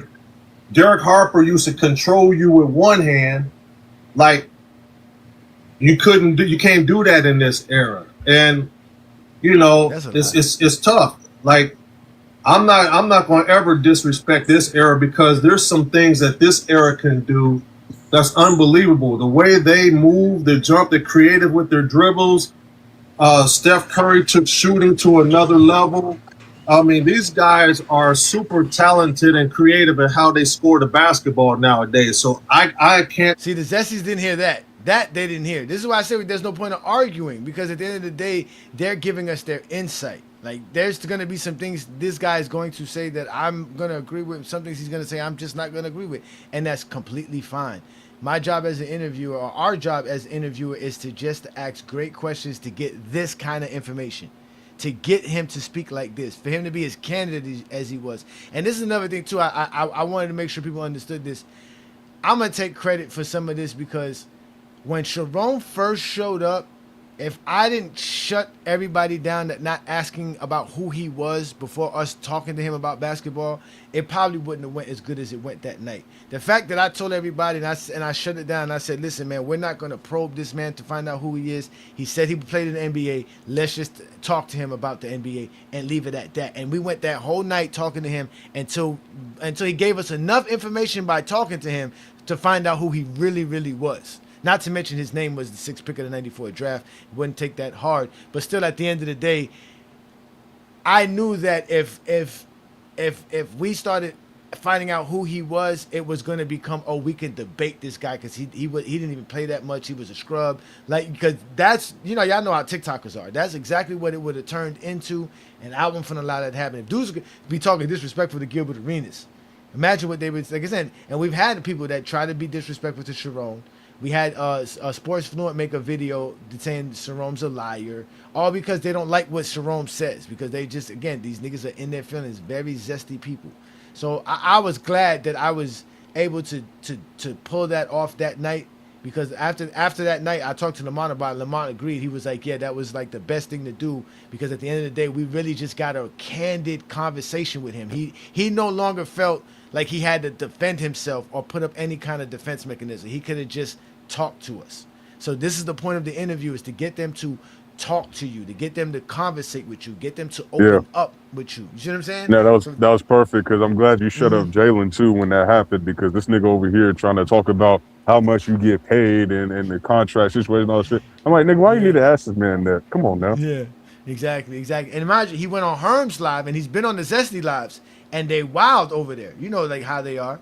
You know what I'm saying? But the thing is that I don't care if it's an NBA player, your mama, your auntie. I think I thought we all grew up like, even when you ask, like, if you say you're doing well, I'm doing well for myself. We don't ask about people's money. That's just dumb. I thought that was just like common sense, though. I thought that was just like, that's in general life. That's not really something you ask about. It's too personal. Yeah. But again, you know, it's TikTok, and that was one of the things. And I don't know if Lamont wanted me to come to TikTok for that. I think he just wanted to have a partner to do TikToks with, because he was completely unfamiliar with it. But I had told Lamont, man, these are the things you're going to see on TikTok, because I knew how TikTok was. So I just knew at that moment in time when we had a real NBA player, and he said he was, that I wasn't going to let none of them TikTokers mess this up for us. And I'm glad that I did that, because like I said, it got Sharone Wright to feel comfortable with us. Like he said, I felt like family, because that showed him a level of respect. Like, hey, we respect you for who you are. We don't need to probe you, because again, that's why he doesn't have his name up there, because he understood putting his name out there and doing that's just too much. He just wants to be on the internet just chilling. He don't want to be too much drama. So that was great. And since then, like he said, we've had a great relationship with him. It's been phenomenal, and he's been able to open up and talk to other guys. Now he's cool with Herm. Because Herm did the same thing for him, because somebody went on Herm's live saying some crazy shit, and Herm had to check him, so that lets him know. You know what I'm saying? So, but I, like I said, that this is why I like this conversation, because Tracy was very candid with us. He was very open with us. We asked him one question, and he answered it, and then he gave us extra answers and more extra shits, and then gave us tidbits and tailored off into other things that were a part of the conversation or a part of the question. So it was a great interview. It was great to have him. He could come on anytime and talk with us at any time. That's always going to be cool with me. Take nothing from this era either. So that's why I'm saying it's hard to say who the GOAT is, man, because no one can stop Kareem Skyhook. Who could do that? No one.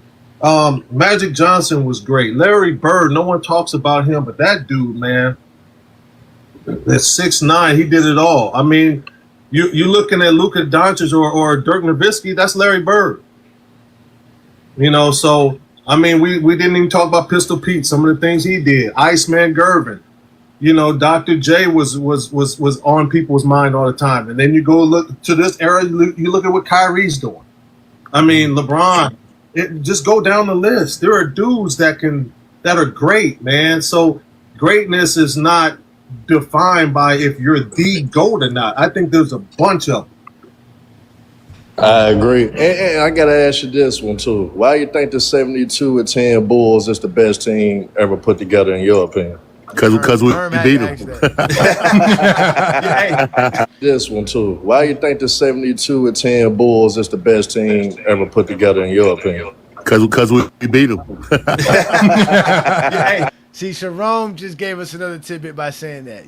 This is why a lot of these guys be glazing Mike, because they played alongside him. So saying these people are great, what does that say about me, right? This is like he said, I'm happy for the era I played in. I played against some great guys. Forget whether I could have averaged 30 in this era, made more money in this era. At the end of the day, I played in the era with Mike in the 90s, this golden era. Like, I played in this era. Like, I'm glad I played in this era amongst all these people. That's an attachment to it. They're attaching themselves to that greatness of that era. You see what I'm trying to say? And that's what people do. They attach themselves to Mike's greatness, because obviously they didn't do that much, right? If you go to his career, he didn't do that much. We're not gonna be sitting here talking about Tracy Murray when we talk about his resume. Like, you know what I'm saying? We just know he played in the NBA, right? That's why Lamont had to go. I mean, he did have a 50-point game. That's kind of crazy though, but to score 50 points in an NBA game and to be a bench player and do it too on top of it, that's kind of dope. But either way, it shows you, like he said, they be praising Mike and them because they just played in Mike's era. That's why you get guys like Glenn Rice and them, and all these guys say the things that they say about Mike, and the Byron Scotts and the Mario Ellies and these guys, because it's like, that's just my era. That's where I played in. That's just it. I'm gonna stick to it. You see what I'm saying? But again, good thing for these guys, they praise today's NBA. You heard what he said, Luka Doncic and this and Dirk Nowitzki. That's just another version of a Larry Bird. Hey, no, the reason why I think so is because, as I say again, it was the physicality that was allowed back then. If you was to have that same physicality where you weren't allowed to let people run now, and I'm not saying Curry wouldn't be as good. He will probably figure it out somehow. But he's able to run around without dudes touching him up. You know what I'm saying? And it's like, if we I hated when they ran the floppy play and I had to run my ass through the middle, man. I would get touched up. Reggie Miller would get touched up. I mean, those dudes were strong, man. I hated getting hit by Oak. I hated getting hit by Mason. I hated getting hit by Ewing. You can't do that in today's era. And they've been letting them get away with some stuff in the playoffs lately. The playoffs have gotten physical lately. But it's like I just can't. I'm looking at matchups too. You know why? That's the point. Like, because Oakley didn't have to guard to you. Because in this NBA, you can't do that. Because I'm just gonna run around you, and I'm still gonna get the screen. I'm still gonna get the ball, because that's the difference between today's NBA and what he's talking about. These guys today don't have time to just be physical. I'm just gonna be physical with you. That's just it. Like, that doesn't work anymore with today's players. They're too skilled. They're too smart. No, but here's the thing, Johnny. It's a lie. No, it's a lie, because they be acting like Curry don't be getting fouled or touched up like that, bro. He one of the niggas that don't be getting calls when he's supposed to get them. But the point is that after a while, that's just not going to work on Stephen Curry. You have to guard him. That's why now that's why he has gravity, because instead of you touching him up, you have to worry about him still getting open, because that's not stopping him. Once you touch him up, if he still gets open, what does it matter? He's going to hit it. You heard what he said? He said, I'm over here worrying about being touched. You shouldn't be worrying about that. You should be worrying about making this basket, because this play's being called for you. That's the point. I get what he's saying. Like, it was a physical sport, because there was a lot of grown men who couldn't play defense, that their only way of playing defense was to be physical. But at the end of the day, today's NBA players are just as physical, but they're just more skilled. So it doesn't matter. Skill's always going to trump physicality at any point in time. You can't just, you know what I'm saying? Like, the point is that today's NBA players can't just be physical. They actually have to play defense. Like, you can't just sit around and say, I'm just going to foul you. No, you have to physically know how to stop this guy from running around the screen. You have to strategically do it now. You can't just say, oh, well, I got Oakley, I got Dale Davis, I got Tyrone Hill, just throw an elbow. I got Otis Thorpe, just throw an elbow. Like, that don't make no sense. You see what I'm saying? But again, this is the part of the conversation. This is the only part of the conversation Zesty's heard. And it's like, I don't think Draymond can keep Rodman off the boards. You know, it's like there's a few things, man, that, I mean, Michael, who was going to stop him? It wasn't like Golden State. They played defense, but not like that. Not stopping Michael like that. Now, mind you, heard what he just said. They're not going to stop Michael. But then later on, I'm going to ask him a question about illegal defense and zone defenses. He's going to literally say that Mike would struggle versus zone defenses. He literally is going to say that.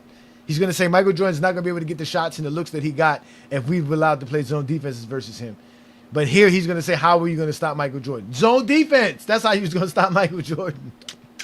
Thank you. I tell them all the time, Trace. They don't understand. But I'm gonna say this too. I'm gonna say this too, Sharon. Put the Bulls in this era, they may not win because you already said. Look, they don't understand. But I'm gonna say this too. I'm gonna say this too, Sharon. Put the Bulls in this era, they may not win because it's the rules. It's the rules, bro. You know, it's the rules. If you're able to allow Steph to run, it's hard to keep up with him. If and then you put Michael in his era, the game is a little bit slower. It's not 125, it's 80 something, and everything is running through him in the triangle. He got a lot of space to work with. You got a versatile Scottie Pippen. You got a versatile Ron Harper who can guard anybody. Their bench, they had a bunch of now their bigs, in my opinion, wasn't gonna hurt you offensively, but they had 6 fouls and they were gonna hit you. They were big. They were big. They would hit you. Luke Longley would put you on your ass. Bill Winnington would put you on your ass. Tony Kukoc was really good. Like they had some really, and Tony was 6'11". People they underestimate how tall Tony was. They were a really big team. You know, it's like Michael was a 6'6", strong two guard. Now they didn't have a true point guard. Now you that for the triangle. Now you notice everything he said about that team is basically size and strength. He didn't say nothing skill level wise. It was how tall somebody was or how strong somebody was, not necessarily how skilled they was. Like he did already mention everybody's great, but he didn't mention what they really do. Again, none of that's going to matter versus the Golden State Warriors. None of that. But again, we're not here to have a debate. We're here to hear his insight. Herm asked him why he thought the '96 Bulls was the best team ever. Triangle, sure don't. Right, you don't need it. That's why they had Ron Harper run it. If they want to go big, Ron's going to be the point.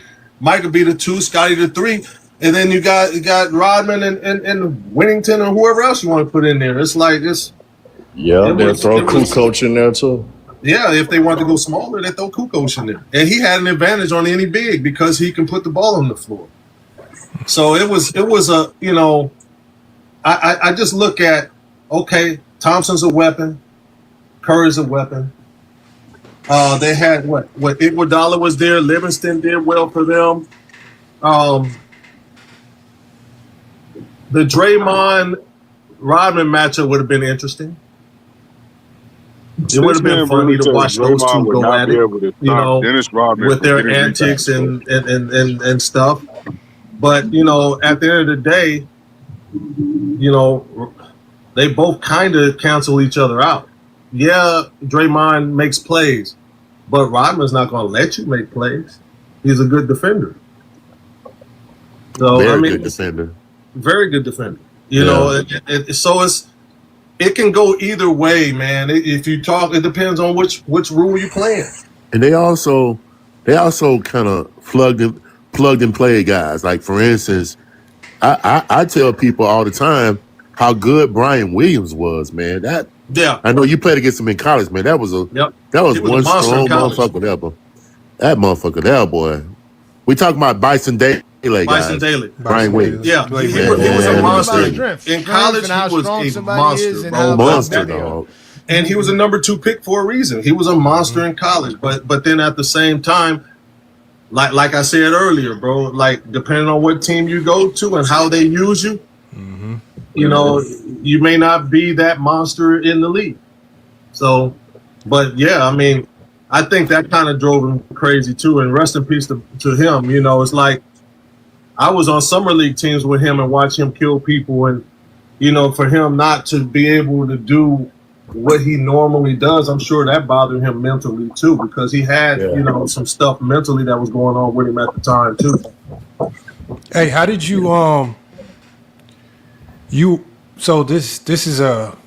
so you kind of, your style of play, I would probably say you were maybe one of the first like advents of like a stretch 4, if it's something to that degree. And at the time that you came in the game, right, when it was expected for 4s and 5s to be in the paint and rebound and doing all the post work at the rim, did you have to deal with? There was kind of a 2-part question. Did you have to deal with shaking and proving to people, the mantra that just because you were attacking from the outside in, you were perimeter based 4? Did you have to shake the connotation that you could potentially have been looked at as like a soft player because you weren't traditional? You know what I mean? Well, I was never, I'm not 6'10", so your power forwards are anywhere from 6'9" to 6'11". I'm not that tall, so I was always, in the most small forwards I guarded was my size or a little bit taller. Of course, I wasn't as athletic as they were, so I had to do things to kind of slow them down, maybe bump them a little bit, and then try to trail my way around. But in high school and college, I mean, you can't just score 44 standing behind the 3-point line. I was a post-up guy. I was a good offensive rebounder in high school and college. I played a lot in the post in high school and college. But when I got in the league, they stuck me in the corner, or they'll run the floppy for me. And then that would be how I would get stuck. But with Toronto, and I don't know if you remember this. See, that's why they mention size a lot, because you heard what he said when he was in college. He was kind of big, so he could post people up. He can do a lot of things in college. He gets to the NBA, all that changes because not everybody in the NBA has size, right? So it's like now it's about what you can do with that size. You know what I'm saying? Because if you're usually bigger than the next guy, that's why people always get mad at LeBron, because he's just bigger. So they feel like he just has an advantage. No matter what skill you have, he's just big, man. He's already skilled, but now he's big. You know what I'm saying? So you can clearly hear him say, like, I wasn't really that big. I'm not a 4. Like, I can't do that in the NBA. When I get to the NBA, especially in the 90s, I'm seeing the Sharon Wrights at 6'10", 6'9", 6'11".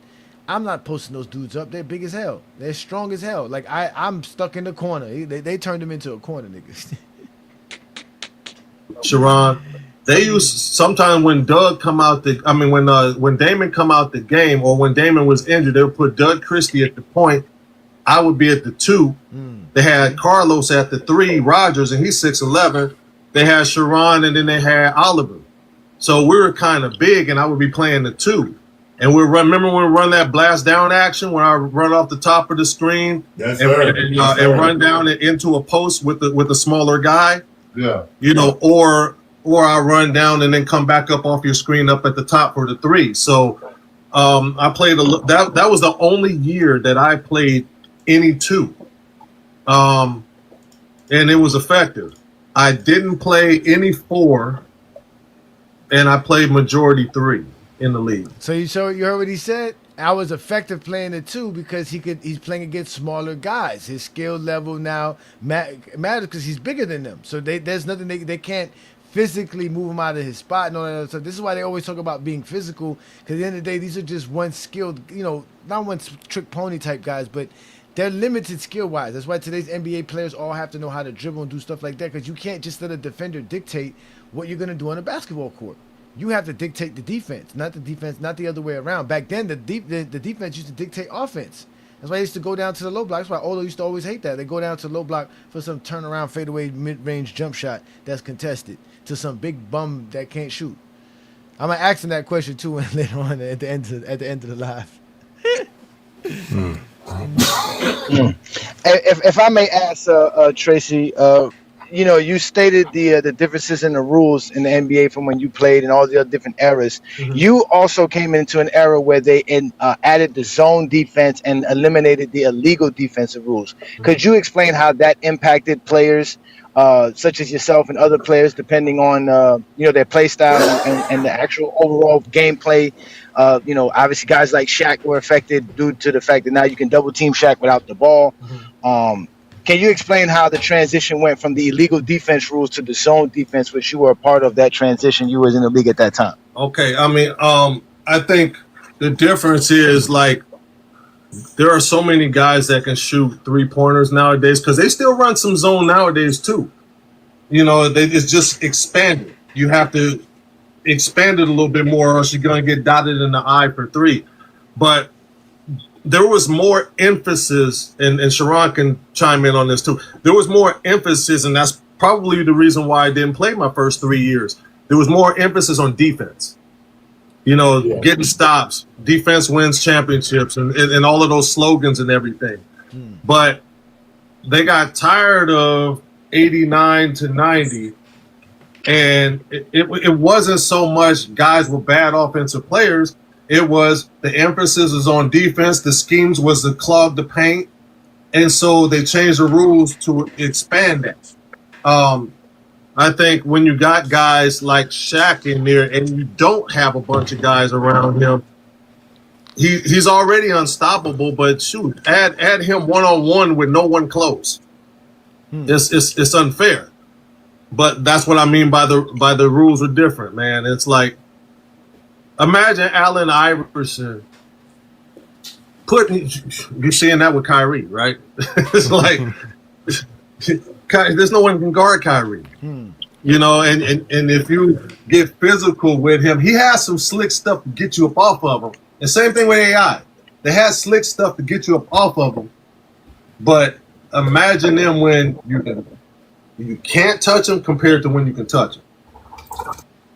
So I'm assuming that you prefer the illegal defensive rules over the non-illegal defense rules. Am I correct by saying that? I could have played. I could have played in the era.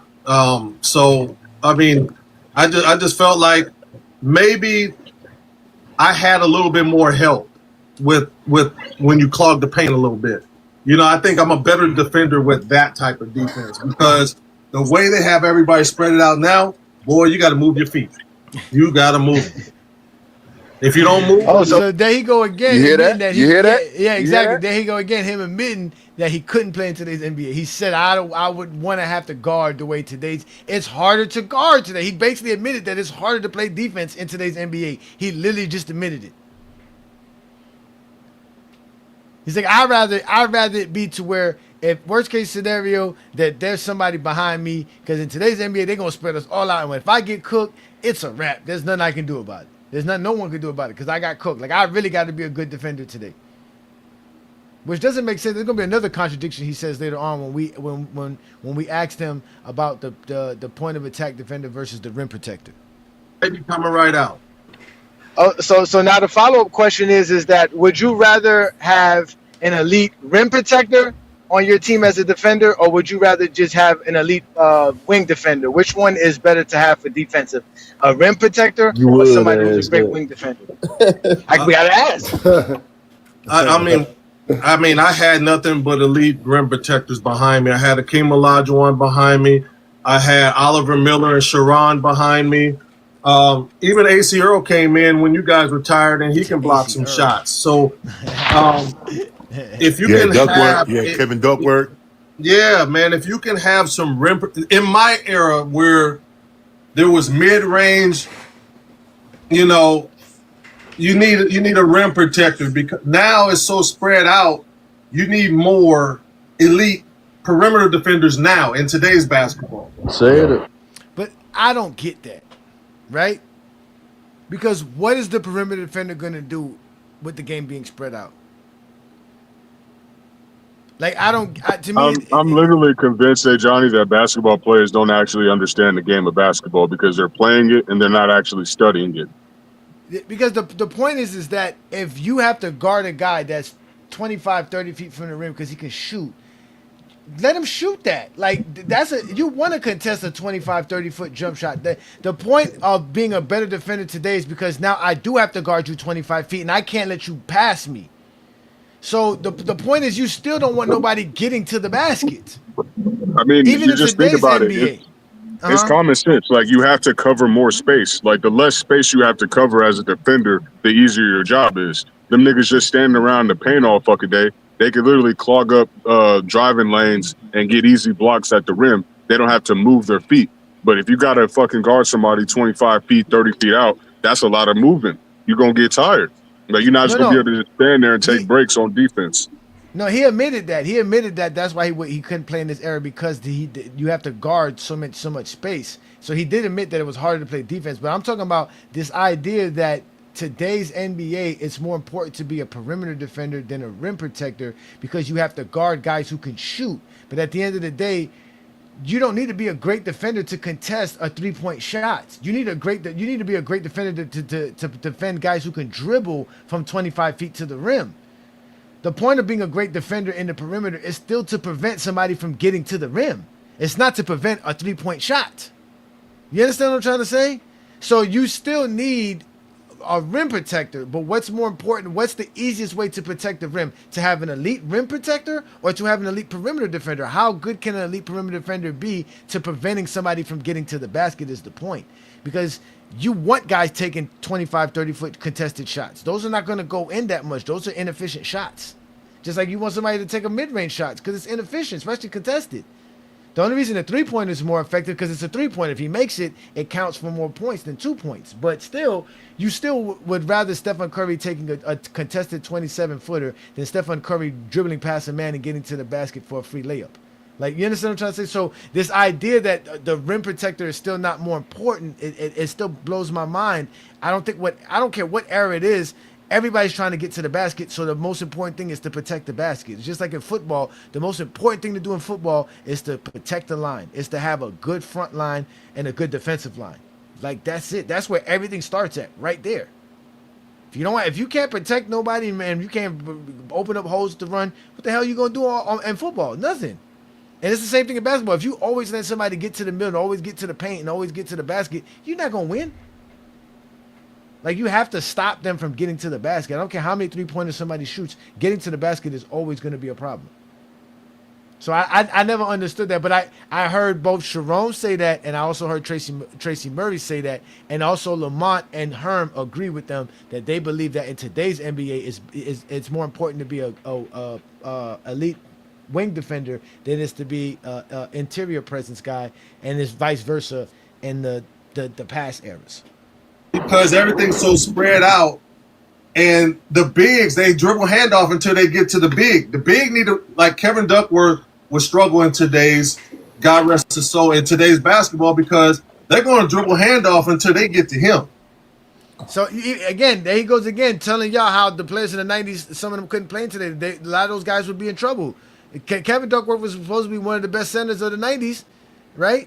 And like you said, today's NBA, they would just torch him. They would bring him out 25 feet and say, "How are you going to stop me?" Because you have to be able to move your feet and guard because I can get around you. So that's why I keep telling you, man. Bam Adebayo, Rudy Gobert, special dudes when we're talking about defense. Yep. And now he's going to have to, deal with all of this, and that's where it's different, in today's, you need more elite perimeter defenders. Back then, where it wasn't so much a three-point attack, you needed more rim protectors. I don't know about that. Yeah. If that makes sense. No, I don't. Hey Trace, I'm gonna interject right quick. I'm every time me and Tracy talk, and we've had these conversations on the bus or the plane. Yep. I guess you guys should remember that Tracy he's older than me. And so his teams at UCLA made me want to go to UCLA. The team that he had his sophomore and junior year, and even your senior year, were I think those classes were probably the best classes I've ever seen. So run those down for him, Tracy, about people that on your teams. My junior year at UCLA, we had 10 NBA guys on one team. We had Derek Martin, Gerald Matkins, Mitchell Butler, Tyus Edney, Ed O'Bannon, myself, Don McClain, Rodney Zimmerman played a year, Keith Owens played a year. Who's the other one I'm missing? I'm missing one more. Oh, Richard Petruska.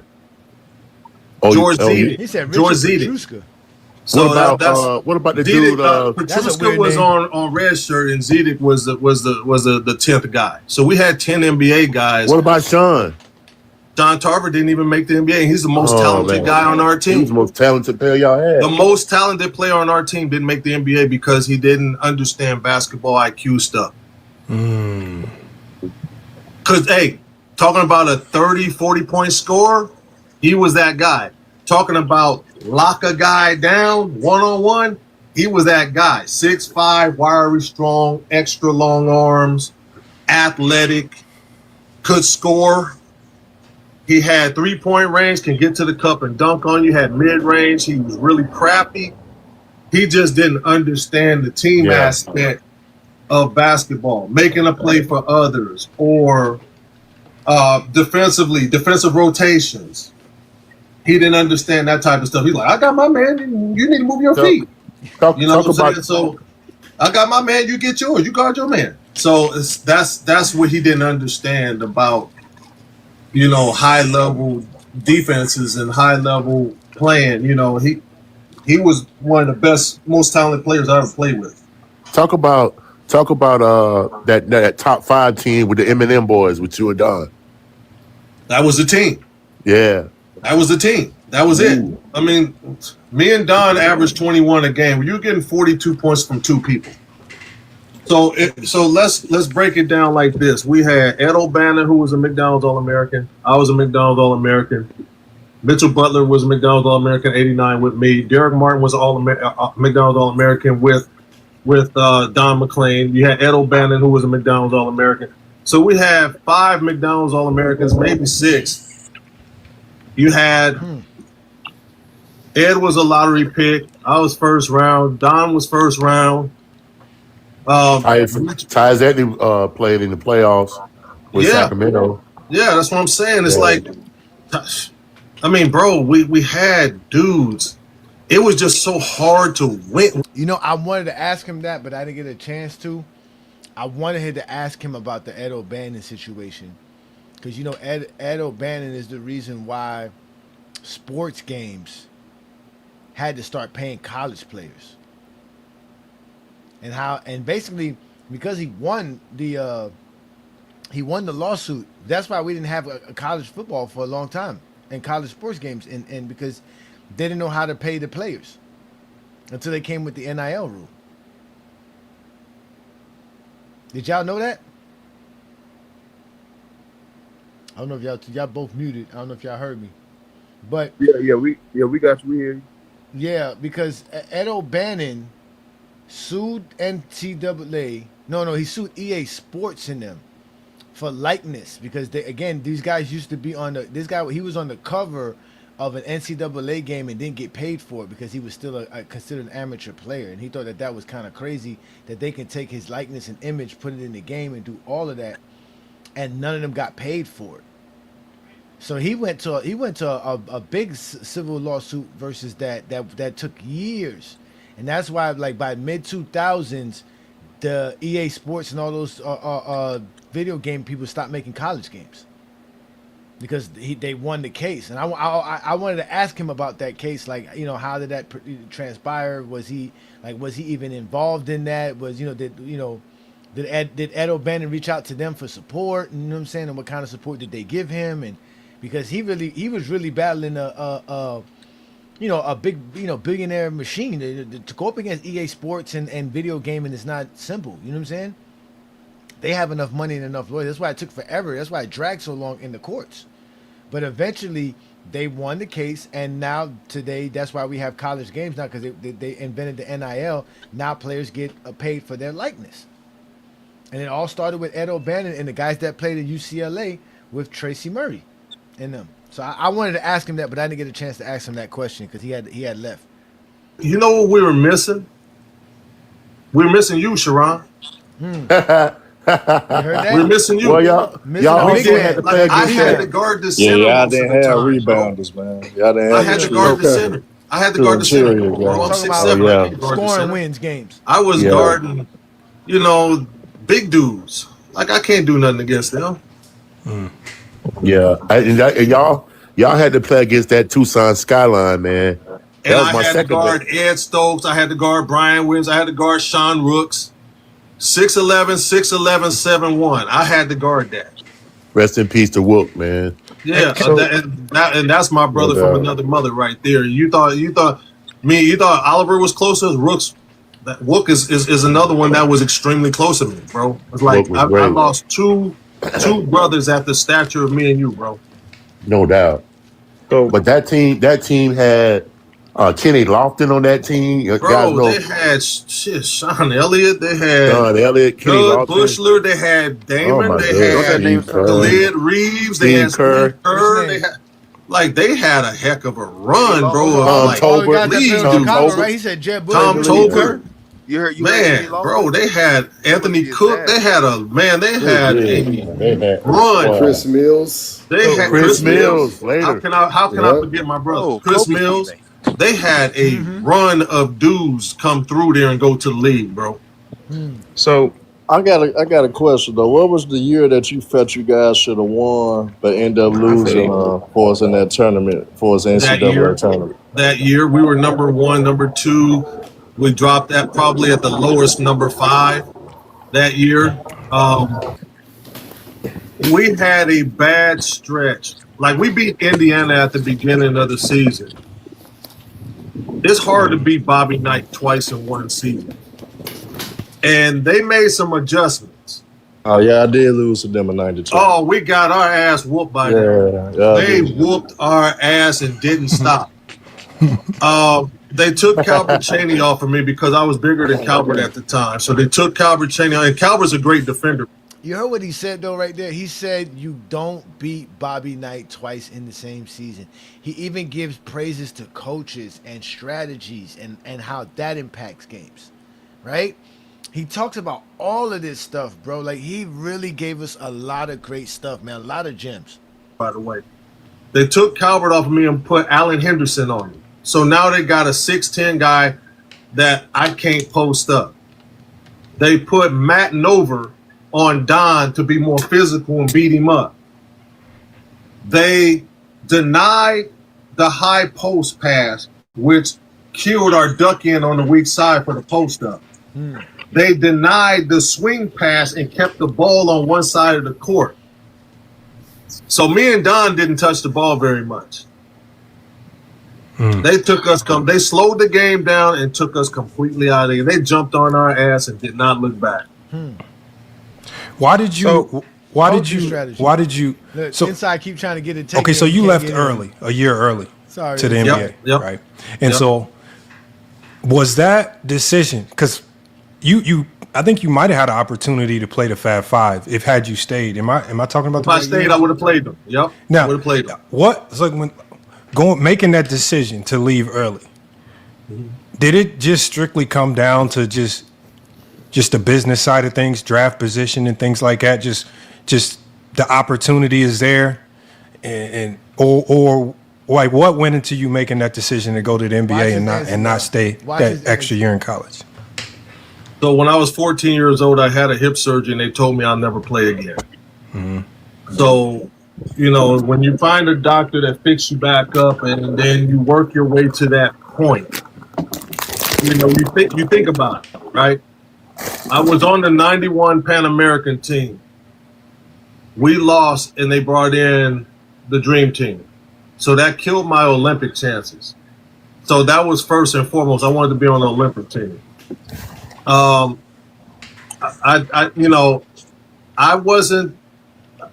School wasn't my favorite thing,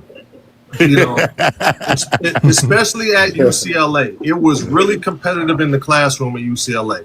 You really had to go to class, you really had to focus, and you really had to get the grade, or else I was subject to dismissal there. I was almost kicked out of UCLA. So I had to get my academics together. And it's hard there. It's UC systems are very, very competitive. It's almost like they're Ivy League. So that's what I was dealing with at UCLA, academically. We kept talking to Shaq. Me, Jimmy Jackson, and Harold Miner, we kept talking to Shaq, and we were wondering when he was leaving because we knew he was going to get $100 million. So the trickle down was going to be great for anybody in the first round, right? So when Shaq decided he was out, then Jimmy declared, then Harold declared, then I declared. So you heard what he said? That man said he joined the NBA because he knew he was going to make money with Shaq. And that's what he said. Like, he was like, everything falls in line, but he was like, man, we were all talking to Shaq. So these guys be talking to each other in college. And they be having the nerve to make it seem like what Dwayne Wade and LeBron James did was some obscure thing that no other NBA players and no players do. Like, these dudes talk to each other all the time and find ways to take advantage of a system that is made for them to take advantage of. Like, that's what they're here to do. Like he said, he didn't know if he was going to be able to even play in the NBA. And now he get a chance to join the NBA, and he might be able to join it with Shaq and really make some good money. So why not join? Why not leave early and go play with Shaq? Because he could have stayed another year in college and had fun. Like he said, obviously, the academics part was the serious thing, but still, like you said, man, is Shaq about to make $100 million? Imagine what everybody else that's a first round draft pick gonna make in from Shaq's draft. If you playing good, you see what I'm saying? So that I thought that was another great answer by him, and him being, like I said, completely candid and honest with us, just keeping it real, and that's all we can ask. You know, it was really business.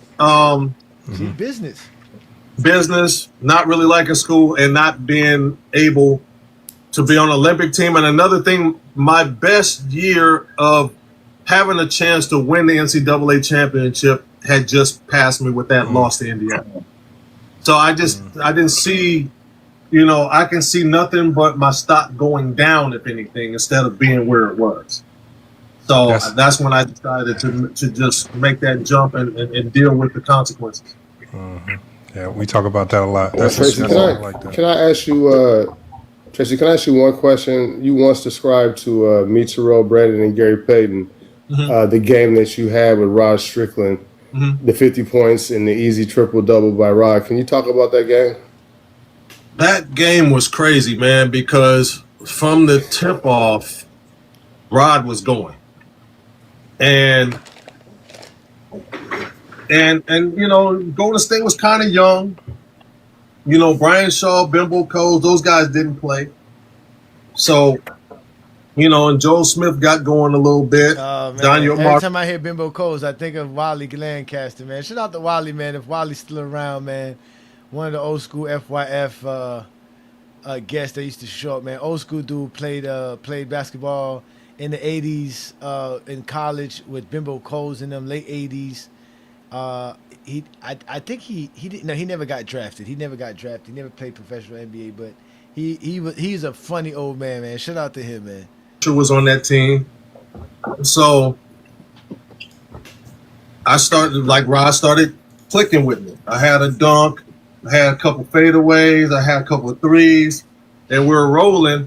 So, we're just like playing. It was almost like playing a pickup game, an organized pickup game out there the way we were playing. And we were playing free. And all of a sudden, we're walking to the locker room at halftime, and all I hear was, damn, this dude got 29 points already. So I'm like. Now, I want to know who did that.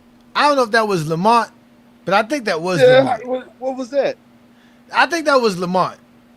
I think Lamont was doing something in the background and forgot that he had his volume up. Because after this, Lamont goes on mute, and we try to ask Lamont something, he couldn't talk because he was muted. We had to tell him to unmute himself.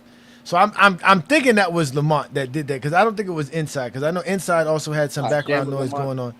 But it was definitely somebody, one of those two that did it. It was definitely one of those two. Sound like it was Lamont. I knew I was cooking, but I didn't know I had 29. I wasn't looking up at the board to see what I had, because you just don't do things like that and offend your teammates, right? So they said, boom. You heard what he said right there? He talked about how he had 29 at one point in the game, and he didn't want to make it seem like he didn't look at it because he didn't want to offend his teammates. I really wanted to ask him about that, because I want to know what he meant by that, because it sounded like what he was saying was, bro, you don't want to show your teammates like, yo, I'm balling, forget the game plan, forget everything, just give me the ball. Like this is my moment, right? I'm being selfish. I'm only thinking about my stats in this predicament. I'm not thinking about the game, right? And I think that's what he meant by that. But I wish we were able to ask him what he meant by not looking at the stats or looking up at the board to see if he had what he had to not offend his teammates. Because I know there's times players said that. I remember when I told you when I went to go watch Luka play, and Luka scored 60, and it was weird because you were just watching him play. You didn't realize it. Didn't even look like it. Yeah, you look up at the scoreboard, he had fucking 50-something points. You're like, damn, Luka's about to score 60 tonight, right? And that's like what he meant. Like, everything is going so well. I don't want to be the one that's looking up at the scoreboard and padding stats. We're just, everything is going well. Let's just do what we got to do. Let's not offend my teammates, because I don't want them to look like, hey, look how good I am, or this is my night. Let me do me. Just let, and again, I guess it's superstition. I don't know, but I really wanted to ask him that question, and we didn't get a chance to do that. That's why I was kind of telling Lamont, I wish It was just he and I that was asking the questions. But again, this was a question that was asked by Yella Maui. So if we didn't have him come up, we wouldn't have got this answer neither, because we didn't ask him this question. We didn't ask him about No, his that's a 50 great point game. question to ask though, because No, that was a you'd be great curious question. about how team dynamics work and the chemistry and how to fix those issues. Yeah, and how it happens when a player scores 50. Like what's going on in these games where you're hot, you know what I'm saying, and things are just rolling. 'Cause like he said, the game plan wasn't for him to score 50. There's no game plan to say you're gonna do this. It's just like he said, things just happen, and he just said things just started rolling, and like I said, he breaks it down about how he just had the opportunity. Remember earlier he said, I know I'm not getting out of the game, so I can take more risk. I can try to do more. You know what I'm saying? Because like he said before, you have to know your role. You can't be trying to outshine your. Remember, he's a bench guy. He's a guy who's coming up with me. He's a role player. His job is to do something, not anything else. But here he has an opportunity, and this opportunity led to a 50-point game, which is kind of dope. Because like he said that every NBA player wants to have a 50-point game. Like that's something they want on their resume, is that they scored 50 points in an NBA game. I had 29, so I'm like, dang. When you hear you got 29 and a half, what are you thinking about next? You know, because everybody is talking about 60, nigga. the ultimate is to get a 50-point game in the league. Mm-hmm. So I wasn't going to be thirsty and take a bunch of crazy shots. I was still going to play within the flow. So the third quarter come out, I get a couple of buckets. Rod starts going to Calvert a little bit, get Calvert going, because we need a balance. Rod was able to still keep going and get his. So Calvert had a big third. Rod was still cooking. And then the fourth quarter came, and it was a tight game. And down the stretch, they kept just trading different defenders on me, and they put Joe on me, took him off. They put Daniel on him, took him off me. They put Dwayne Farrell on me, took him off me. They even put Tony Delk on me. They tried to go small and see if a smaller guy can, and they put centers on me too to try to beat me up. And it just, that night it just wasn't working. You know, we were just clicking on all cylinders that night, and I couldn't miss a shot. So and as I say again, it was Calvert who was cooking. It was Rod who had that monster triple double. You know, and you know, I couldn't miss, man. You know, to get 29 shots, that's a lot of shots in the NBA. A lot of shots. And I was imagine Jordan averaged 28 in the season. That man said, I got 29 shots in the game. He said, bro, that's a lot of shots in the NBA game. This nigga Jordan averaged 28 in the season. Bro, at his peak, he was averaging like 26, 27 shots a game in the fucking playoffs, bro. And he's shooting more than that in certain games. Niggas shooting upwards of 30, 40 shots, nigga. You taking more than half of your team's shots at one point. Not to mention all the times he got fouled and he's going to the free throw line 10, 15 times. Yeah, those are shot attempts that don't count, exactly. So if you see this nigga shooting like 18 free throw attempts a game, just know he done shot the ball at least 50 times.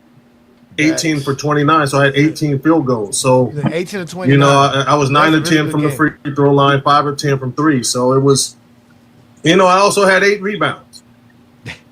So I even had 8 rebounds, y'all. He was like, that was the night of my life. it was a pretty good night, man. And the most important thing out of all of that is we won. It mattered because we won. Right. So can I ask one more thing?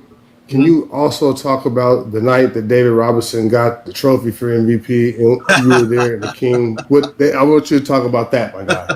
Talk about that night. That night was funny, man. That night was really funny because I was on the injured list. So I thought this was a dumb question. I don't care about why. Like who care about that? Like, you know what I'm saying? Like, just more Akeem glaze, like out of nowhere. We're supposed to talk about Akeem Olajuwon now, like what Akeem Olajuwon and David Robinson, like where did that come from? Like it just came out the blue, right? Like just a weird question from Yella Maui, but he's gonna give a good answer. Like I said, this was great. Like I said, he was so open with us, man, so free to tell us anything and really break the game down for us, man. I really appreciate everything Tracy Murray did for us that night, man. Shout out to Tracy Murray, man. I am further down the bench during the ceremony, and Dream is at the end of the bench, and Kenny Smith is down there too. So all you hear is Kenny Smith saying, "That's your trophy, Dream. He's got your trophy. Look at him. Look at him. He's the MVP." He goes, "Kenny, don't worry about it." Man, from the tip off, I've never seen a Hall of Famer get his ass kicked this bad on the court. Like, Dream took it extremely personal that they gave him that trophy right before the Western Conference Championship, right there in his face when he was the MVP the year before.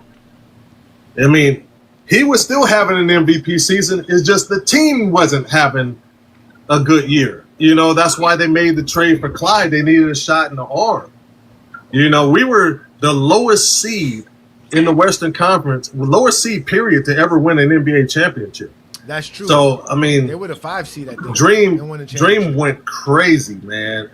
He gave, like, all of those moves you saw he gave David Robinson was in that series.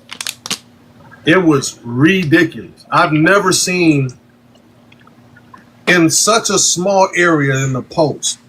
I've never seen anybody get killed like that in a small area. And David Robinson was a great defender. Sharon, was he a great? He was a great defender. Oh, David, right? David was really good. All around, David was good. Man, agile, long, athletic, block shots, strong. That didn't matter that night, man. It didn't matter that whole series. Dream went. He averaged about 38, 39, 40 or something. Or I don't remember what it was. It just seemed like it was that bad because it was dominant. Oh yeah, it was dominant, bro. I've never seen somebody get turned around so much in a small area, bro. He gave him everything in the kitchen sink. So. Talking about that championship run that you guys had there, Tracy. Can you help some of these guys on TikTok understand the role that I feel bad. Inside was trying to ask a question now for a while, and nobody let him get a question in. Man, this is kind of bad. I feel bad now. I feel bad, man. Oh man, where's Inside at? He's on somewhere on TikTok. He plays on a roster to win a championship, because some guys think that someone like yourself have no role or no impact on a championship team. Can you help them understand how from 1 to 12 there is obvious obligation to help a team win a championship, for them to understand it a little bit better? It's not just Akeem Olajuwon. Right. So for example, you have no control over what happens. The one thing Clyde Drexler told me, and it stuck with me throughout my career, is don't worry about things you cannot control. So I had gotten the news before we had like a little mini training camp in Galveston right before the playoffs started, right after the season ended. We had played Utah. I played well that game. I turned my ankle a little bit, but not enough to be left off the roster. So they left me off the playoff roster. So I'm seeing, why am I even here? You know what I'm saying? If I'm not going to be in uniform, then what good am I going to be? You know, I'm ready to go home now at this point. You know what I mean? It's like I was frustrated. I was hurt. I was pissed off. There was a whole lot of emotions in my head driving down to Galveston. So Clyde and Dream felt the energy. They felt that I was in a negative state of mind. So, I mean, they knew it was at stake. Clyde didn't have a ring yet. Dream wanted a back-to-back. You know, their legacies was on the line. And they didn't need anything negative out of me or anybody else. So they pulled me to the side and said, look, we need you as much as we needed you in uniform. We need you out of the uniform. We need you right now as a part of this unit. We need you to stay locked in. We need you to be positive. We need you to cheer us on. But most importantly, whoever you are in the scouting report and we're practicing, we need you to be better than that guy, so we can be prepared for it.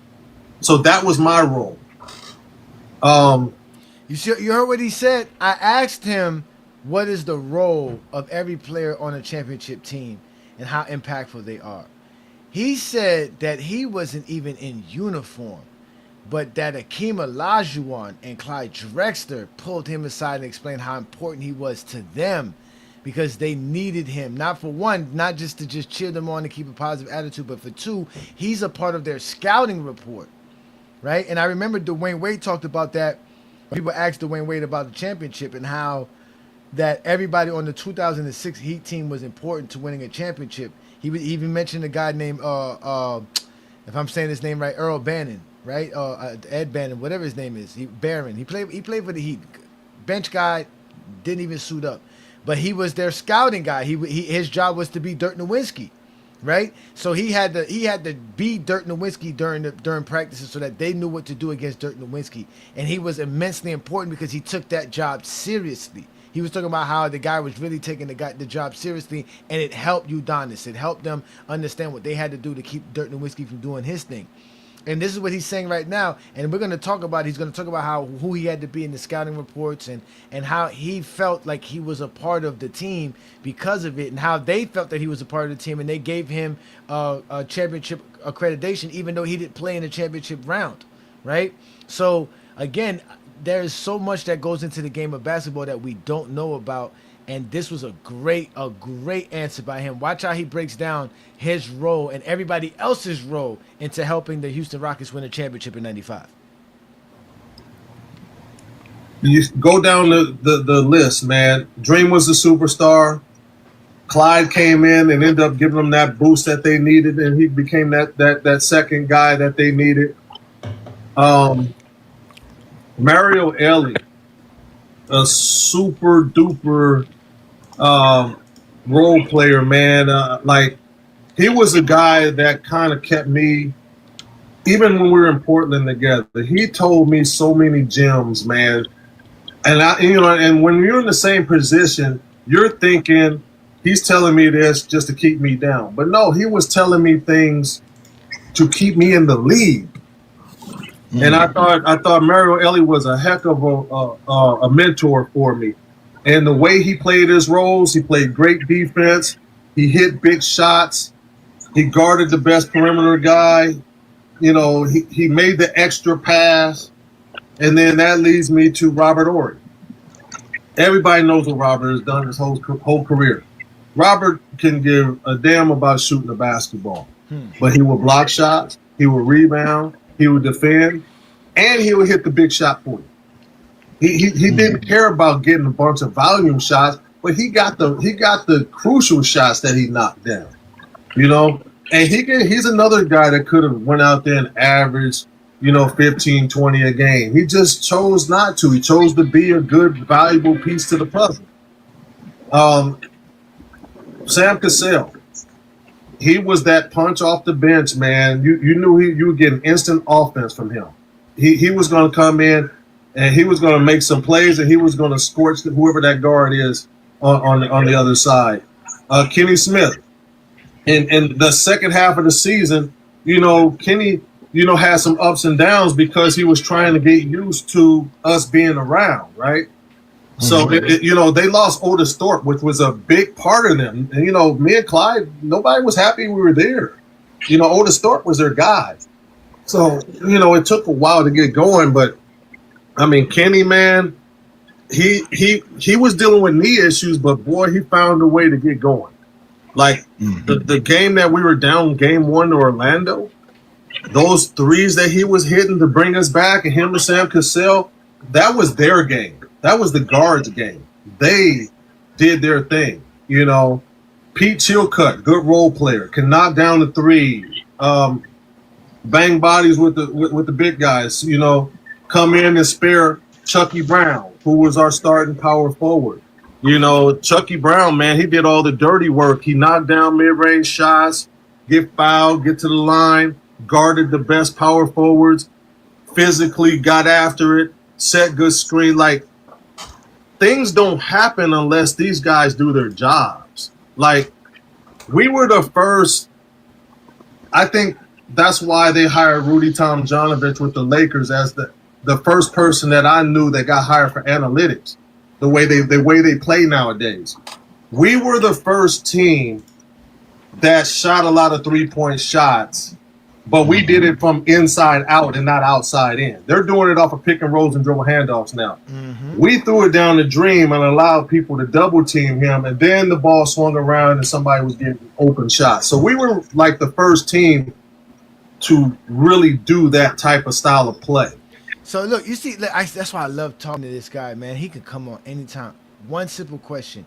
He is giving me the real answer. Like, he didn't just stop. Like, now he's going to the coaching aspect of it and how the coaching helped them win a championship and how that is a part of it. Like, how even the coach's role in understanding, and like he said, just having all these dynamics is a part of winning a championship. I mean, all of this. Like, like I said, you ask him one thing and he's giving you so much insight off of one simple question. But we did it from the inside. So, but everybody, Vernon Maxwell, man, when I was there with him while he was, like, he left during the Utah series and just said he had enough and he took off. But I understood his frustration, man, because he was a very important part of the championship team. Clyde comes, and now he's unclear of what his role is and what they want him to bring to the table. Vernon was a great teammate to me. Vernon, taught me a lot while I was there and while he was on part of the team. And he brought me in and put his arm around me. So Max I just wish Max was there the whole time. But Max, he did an excellent job with me and trying to transition as that trade made, because it was a frustrating situation, but Max did the best he could with that. Carl Herrera was hurt when I got there. He had a shoulder dislocation. Naming players. John Tabak. Tabak was there that was with us in Toronto. Tabak didn't play very much. Yeah. He was young, so they didn't put him in the rotation at all. That's why they brought Charles Jones in. Charles Jones was an older veteran that's been through the wars, and you put him in when Dream needed a break. And you knew that defensively he was going to be there, and he was going to rebound, and he was going to set some good screens. So, that's basically everybody that I remember, man. And Tim Bro was in the situation that I was in. He was a young player trying to prove himself, and he was in street clothes just like I was, and they told him the same thing. Hey, just be the best person that you can be on the other team. Prepare us for who during the scout. And I think that's why at the end of the day, when we won the championship, they awarded Tim Bro and I a full share of the playoff money because we played our position and we did what we needed to do to help them win. Wow. Can you tell us some of the players that they had you as a scout player, like somebody that you had to mimic for them to help them win a championship? They had me as Dan Marley with Phoenix. I was Dennis Scott with Orlando. I was Brian Russell with David Benoit with Utah Jazz. Sean Elliott with San Antonio.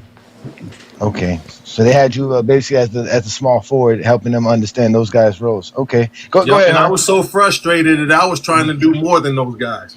Go ahead, Inside. I know Inside want to add something. Go ahead, Inside. Yeah, shout out to Hearn for letting Inside in too, man. I feel bad, but you see, that was a great answer by him. He broke down a lot about that championship team and broke down how it took all of those guys. It wasn't just Akeem Olajuwon and Clyde Drexler. It was everybody.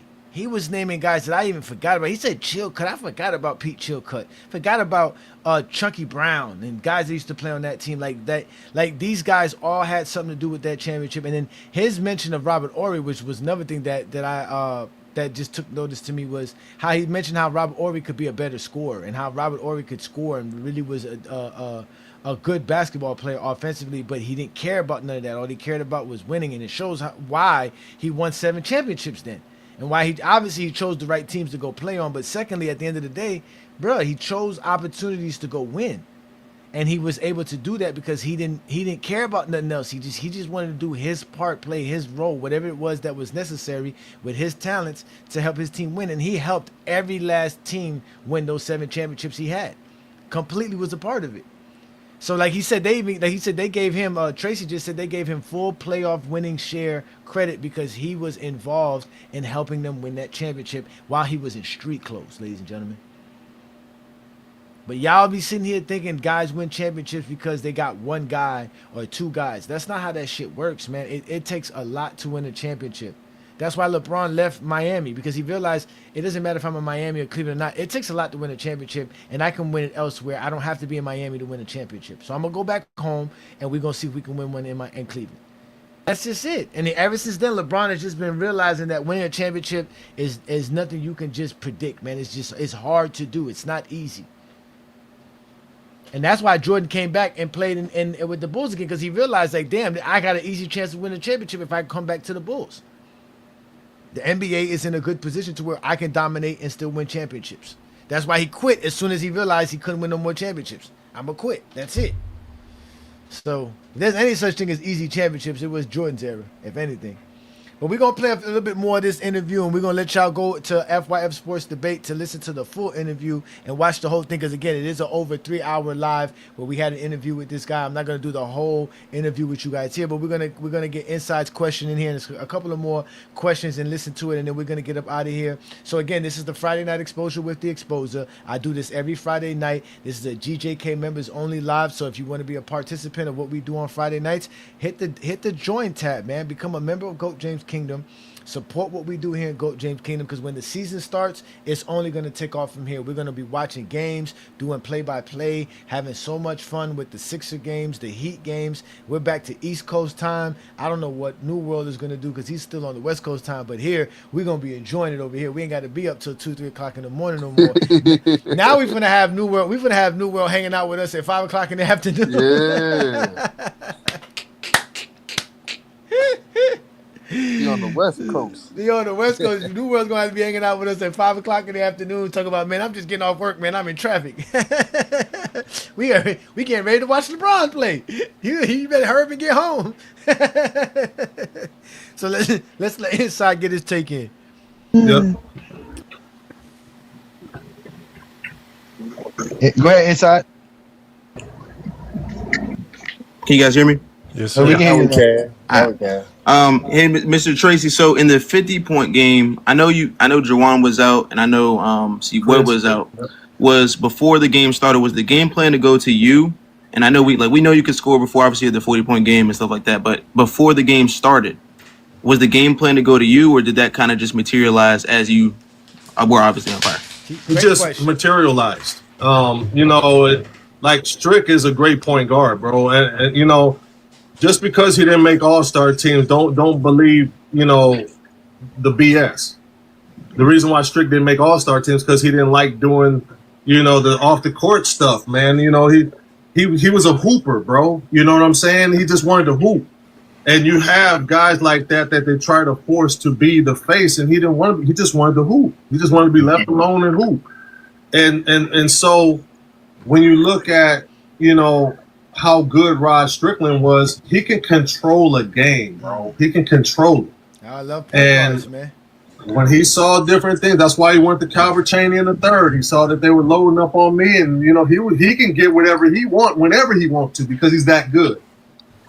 And he just knew who to go to at the right times, bro. It's like with no C Webb and no Jawan, you're missing about 40 points a game right there. You know what I mean? So somebody's got to make up for those 40. And then you had no George Mirasan, you had no C Webb, no Tim Legler, no Jawan Howard, no God Sham God, there was a lot of people. Damn, there was a lot of good players on that team. He said God Shamgar was on his team? That's crazy. I didn't hear that part. I missed that one out. But that's crazy what he said. That's a lot of guys out. There's a lot of guys to be missing. Who were hurt. We had a long list of people who were hurt. We signed Lawrence Moulton, God rest his soul. We signed Lawrence Moulton that day. We only had 7 coming into Golden State. Lawrence Moulton was our 8th. Wow. So Thank you, sir. We were just hooping. We're just out there just playing. Hey, you were playing. I appreciate you. I want. Yeah. See, and right there, that answer also proves the point. You remember I always told you guys this, Olo and New World. You've heard me say this before, that anybody who could take 20 shots in the game could average 25 to 30 points per game. If you're taking 25 shots in the game, you're going to average 30. Anybody can do that. He basically just stated that. Like, he's like, bro, a lot of these guys can score in the league, but we all have to play our roles. There's a $1 million guy it's his job to take 20 shots. There's no one else's job to take 20 shots but this one guy, right? And he talked about how all those guys are gone, so now those voids have to be filled. So that means now anybody can. So you can get someone like a Tracy Murray step up and have a 50-point game because he just had the opportunity to take 29 shots in an NBA game, right? He's even if he doesn't score 50 with 29 shots, he's easily scoring 30, 40 points. So again, imagine if he got that more consistently. You see what I'm saying? So when I be telling people, man, it's easy to score 30. Not say easy, but anybody who averages 20 shots per game is going to average 25 to 30 points per game. That's just given because you got enough shots. So like that was a great question by Inside. That was a great answer by him, and you clearly heard what he said. There is no game plan made up to say, oh, you're going to score this or you're going to do that. And like he said, when you have a good point guard, when you have a good ball facilitator, that changes the dynamics of everything. That's why I say in basketball, the best way to win is to have an elite ball facilitator, point guard, or have an elite rim protector or defensive anchor. Those two things are automatically going to get you wins because it makes everything easy for everybody. Like he said, now I don't have to worry about when it's my turn because I know when Rod gives me the ball, it's my turn. Rod is letting me know it's my turn. Rod's letting me know when it's somebody else's turn. Rod's telling me what to do with the ball because when he gives it to me, he's telling me, yo, here, at this point, you need to do this. Like, this is what having a good point guard does in basketball, man. Having an elite point guard. Like he said, this guy, Rod Strickland, was that dude back then, too. And he talked about how Rod Strickland didn't like being a part of the media, which is, again, a part of that professionalism that he talked about, that outside of the lines part of being a pro athlete that some players just don't understand, that it's not about just being good on the court. You also have to have the personality and professionalism to do other things outside of that because that's what the organization needs from you. I wanted to ask you about your time with Shaq and Kobe, that environment with Phil Jackson, Shaq and Kobe. Your time with the Lakers, what was your thought of how great those players was, and Phil Jackson as a coach? Well, I mean, Phil Jackson as a coach, it speaks for itself. He's got 11 rings. So it doesn't, you can't say much other than that. You know what I mean? Shaq was the most dominant guy. He was still in his prime. Kobe was at the top of his game. The role players, I think, were key because they allowed those guys to be who they were. Robert stretching the floor, Derek Fisher stretching the floor, Rick Fox being in the corner. Brian Shaw been playing with Shaq for years. He knew how to get Shaq the ball in certain places when he hadn't had a touch. He knew how to talk to Kobe when Kobe was frustrated. There were guys on that team. They used Kareem Rush a lot that year. Samaki Walker was the starting power forward. I think he had lost his confidence because of how he was being played. Samaki's one of those guys, if you throw him the ball in the post, he'll get you 20 a game. But when you put him in the triangle, it was something that he wasn't really used to. So he did the best he could with that. Devin George, great role player, man. He played his role. When you have guys that know that offense, it runs like a well-oiled machine, and then you have two guys with that much space because the triangle gives you that much space, they're able to be dominant. That's why when you put Pau Gasol in Shaq's place, it was still the same dynamic, but Pau could do more from a passing point of view and playmaking point of view. Pau was more mobile. Shaq was more dominant, go through you and rip the rim off. But you still had the same dynamic with Kobe. He praised everybody. Yeah. I don't know if y'all noticed that he hasn't been negative at all. The only aspect that we can say he was, quote unquote, I guess negative was when he talked about the hand checking and the freedom of movement and the difference in the era. But he made sure he reiterated about how those guys that play today are still great as well. So like he doesn't talk bad about nobody. Like he really gives everybody their flowers, which is what we try to do here in GOAT James Kingdom. Because again, we need to get rid of zesties, man. Because zesties are the only reasons why we can't have these type of conversations on a consistent basis. You see what I'm saying? They would have been looking to argue with this man left and right about the things he was saying. Or they would have tried to curtail the conversation to a point to where it would have just been zesty all day. And he probably would have, he probably wouldn't have liked it. That's why Sharon brought Tracy to FYF and Goat James Kingdom, because he knew there was going to be no zesties. He understood it was TikTok, so there was still a chance that something might creep through. But he understood coming to us, we were going to actually talk hoops, and there was going to be no bad. And he said this at the end, man, these are my guys. Listen, man, like talking to them is like talking to real basketball fans and real basketball guys. So that's why it was great to have him on. And like I said, man, he gave us some great insight. Like I said, we're going to continue here now. We're going to get up out of here very shortly. Because like I said, you guys should watch the full interview on FYF Sports Debate channel. It's on FYF Clips channel as well.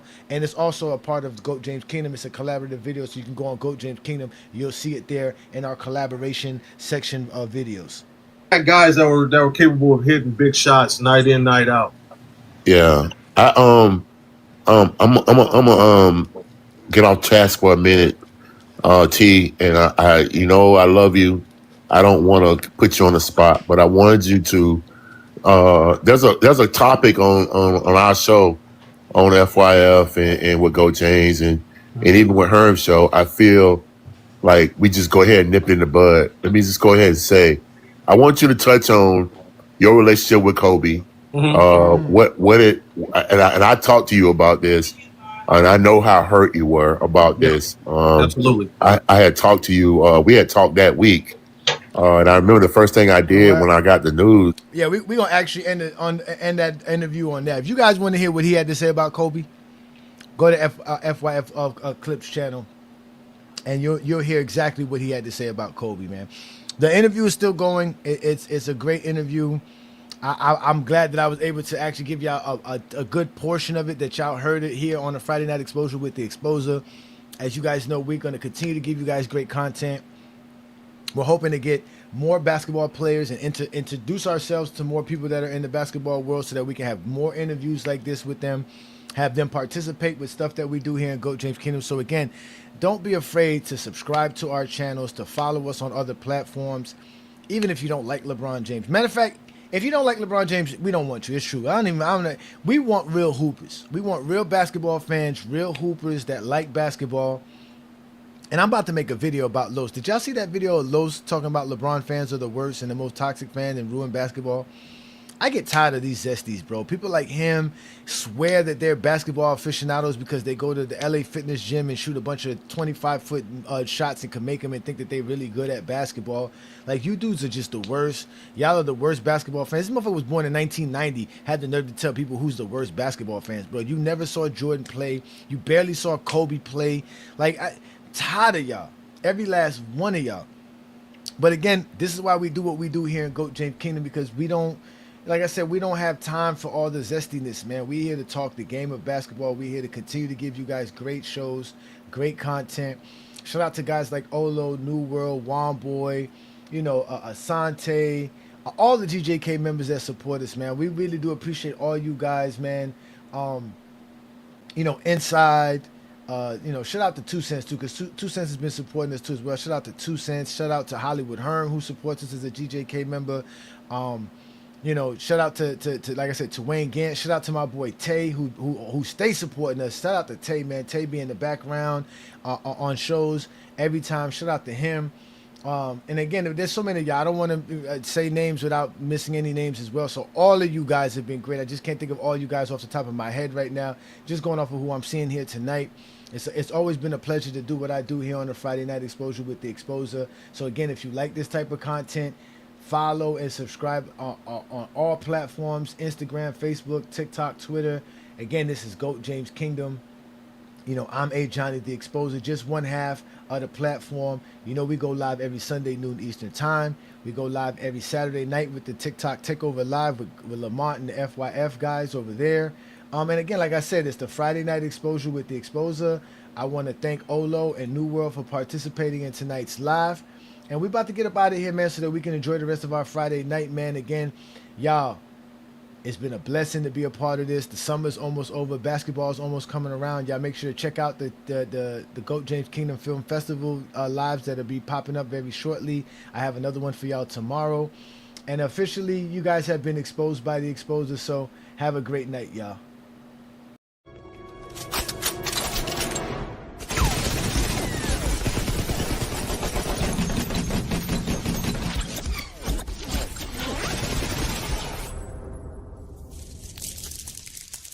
Okay, you have some skill.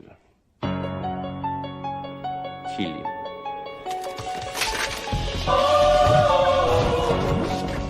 GJK. Johnny the Exposer. Call me Clip Keeper. I own the graveyard. Zesty Jeffrey Cemetery. It's open. Done picking you off solo. Bring me 20. Line them up. 20 versus 1. Let's end it. I dissect the myth. Separate man from Fable. Jordan fans panic. Unable to stabilize the table. Handpicked moments. All the curated real the glory. Dropping out failures to protect the bedtime story. Y'all live in nostalgia. I live in hard data. LeBron's career is the ultimate regulator. Check the cemetery. Marcus fresh and deep. No Miami State. Now the city pots and wheat. Mind vision lost sight. Trying to argue with the king. Mini Glock. Jam up. Couldn't say a thing. King speaks, roll silent. Drip does it crown. Scap attack. Fold is fine crack. Broken down Armani vibes. Overboard. Popped under pressure. Resorting to insults to hide the lack of measure. A catalog bodies every Jeff and name. Exposed. For hypocrisy left utterly ashamed. Scared the group of ego. Fragile like glass.